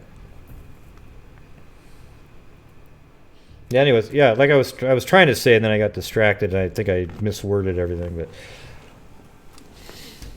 I would be ashamed to do videos. I want to make videos that are entertaining and interesting for people, but I would never sacrifice reality just to make it more interesting. Like, oh, wow, look at this. Jesus, if you just put a couple filters on this, look at that, there's a face sticking out of the arm there. Right? Because people actually eat that stuff up. And I know that. I mean, I'm telling you guys, if all I cared about was subs, I could have had 100,000 subs right now just on the Kanika Jenkins case alone if I had pretended that I actually thought it was a murder and came up with all these weird videos, and I could do it really professionally looking, but that's just not me.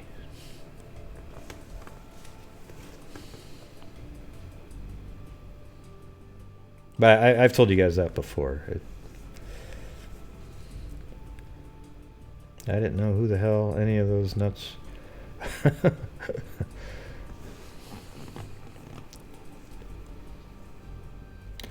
I don't think I've ever done that. I don't think I've done Isaac Cappy. I don't think. It's getting to the point now where I just have to type a name. Nope, see? If I don't have it in there, that means I didn't do it. It sounds familiar, though. Has it been covered by other YouTubers?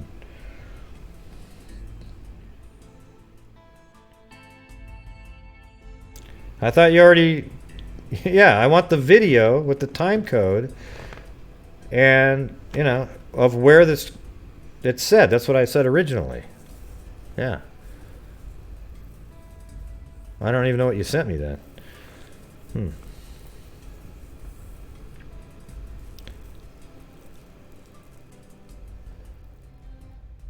Thank you, Claudia Neubauer.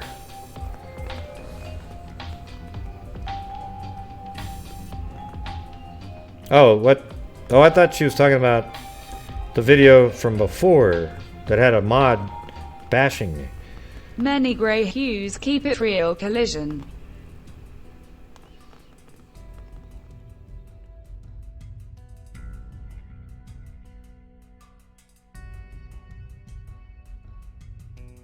Oh. Oh, a different one? Okay.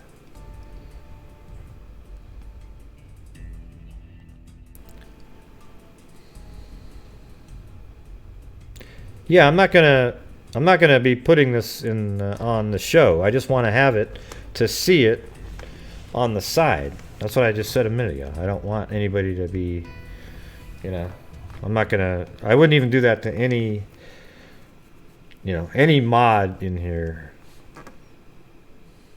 I wouldn't put it on the air like, look.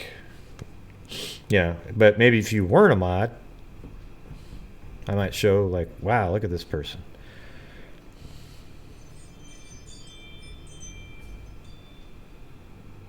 Right, exactly.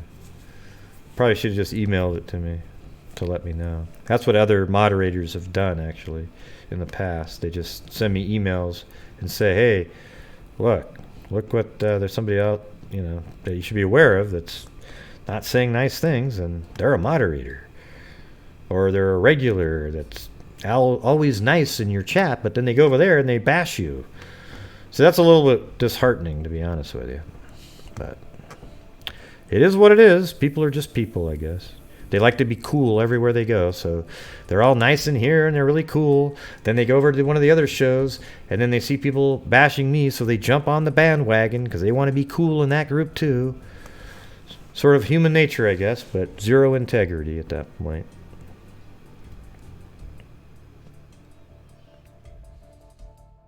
Are you crying, Sarita?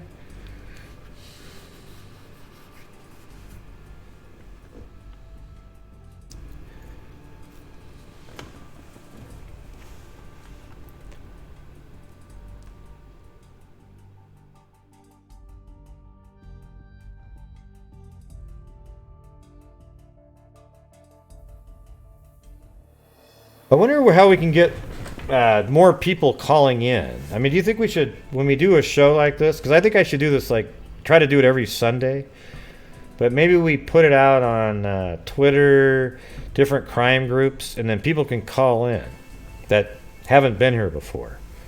What do you think of that? Because it seems like, you know, you don't want to have the same 200 people or 300 people, whatever it is, watching every time, because you sort of run out of the pool to have the stories from. But I think there's a lot of people out there that would love to tell their story. They just haven't, there's no medium to do it. They're not a YouTuber, they don't call radio show. There's no radio shows that do this, right? Call in and tell your true crime story. You know, nobody does that.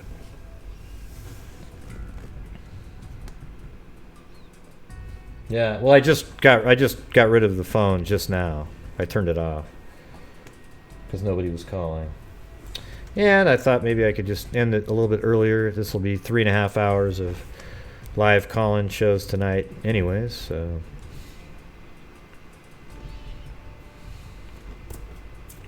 All right. So, hey, we're going to do the flyby tonight.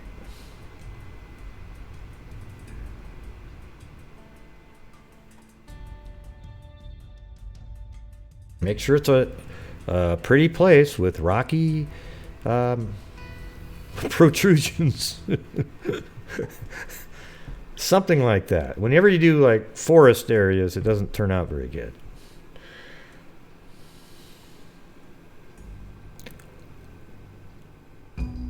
Best with clues. Thanks, Kit Kat. What's the clue this time? What's the clue? What happened? What clue? What clue? You figure it out, Gray. You figure it out. Alright, sawtooth mouth. Grey Hughes is the best with clues, hugging face.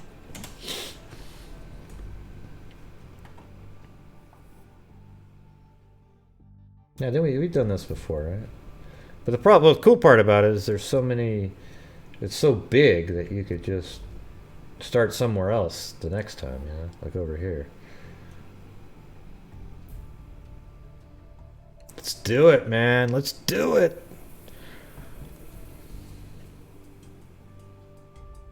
A city? Like what city? Man, maybe a city would be fun flying through the buildings. I think we've done this one. What do you think? This one's kind of cool, though. Look at it. I'm sure it's amazing being there, though. You guys don't want to go through this, huh? Ah, forget it. We'll do Dubai another time. I'm going to do this one.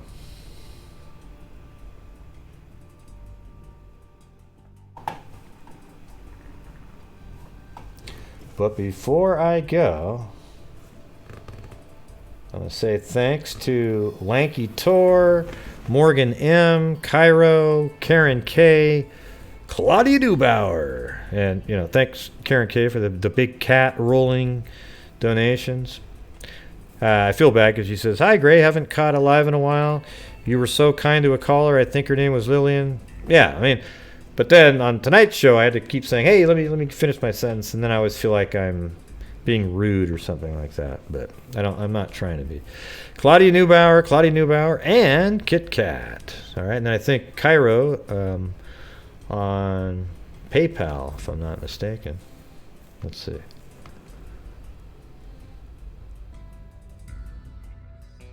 There's a couple more that came in there. So, yeah, Cairo and Yvette. And then earlier, the one, William Barnett. Yeah, so Yvette and Cairo both came in on PayPal during this show. So, very cool, very cool.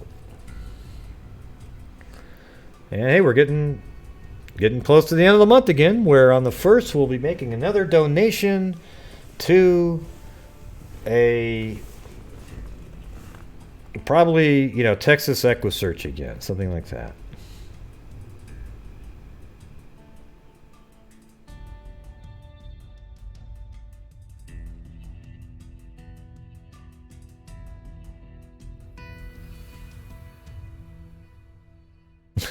Yeah, see you later, Sarah Lee. Yeah. What an idiot. Yeah, it was brought up in the chat, so I had to deal with it. Okay, Sarah Lee? So go do what you're gonna go do. Nobody cares. You understand that? A little goodbye speech there. All right? Idiot. Jesus.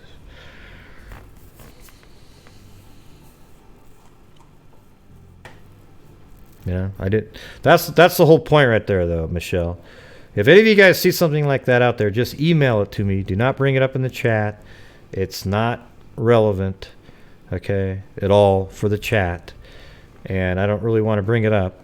But at the same time, you know, when people make comments like that above, just see you later, okay? Nobody cares.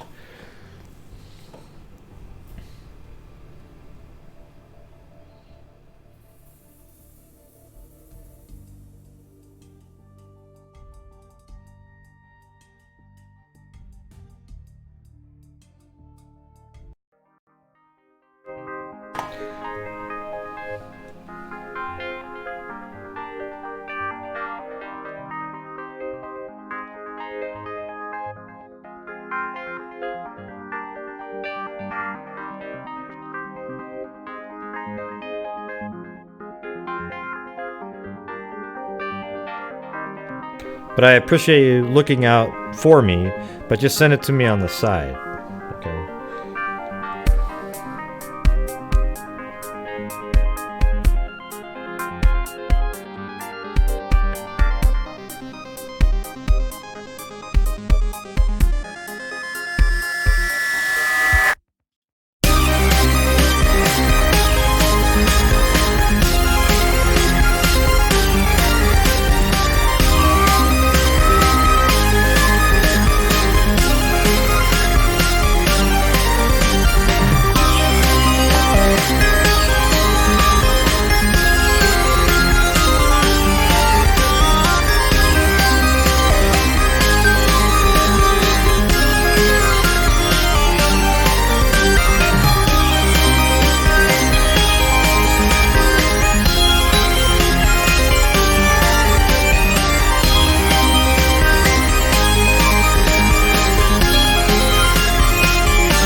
Okay, now I have to stop everything and go. What was the? I'm trying to figure out what Candace. What happened with her? I don't know. I don't know what she said or anything like that. Hold on. Was that like a? I love the last two callers. Oh wait, am I looking at the wrong one? Heck, I'm confused. Sorry about that. I'm gonna go back to the. Just keep playing. You guys figure out. Let me know in the chat what happened there, but I didn't see it.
Look how good the mapping is of that.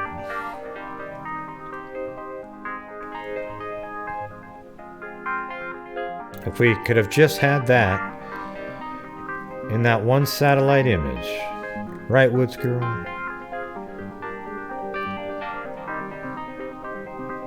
That's probably... I bet there's cougars out there and a bear probably, right?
everybody. Thank you for all showing up tonight. Sorry for a little bit of the drama there at the end there. It's not something I like or anything, but sometimes crap happens, I guess. Who knows?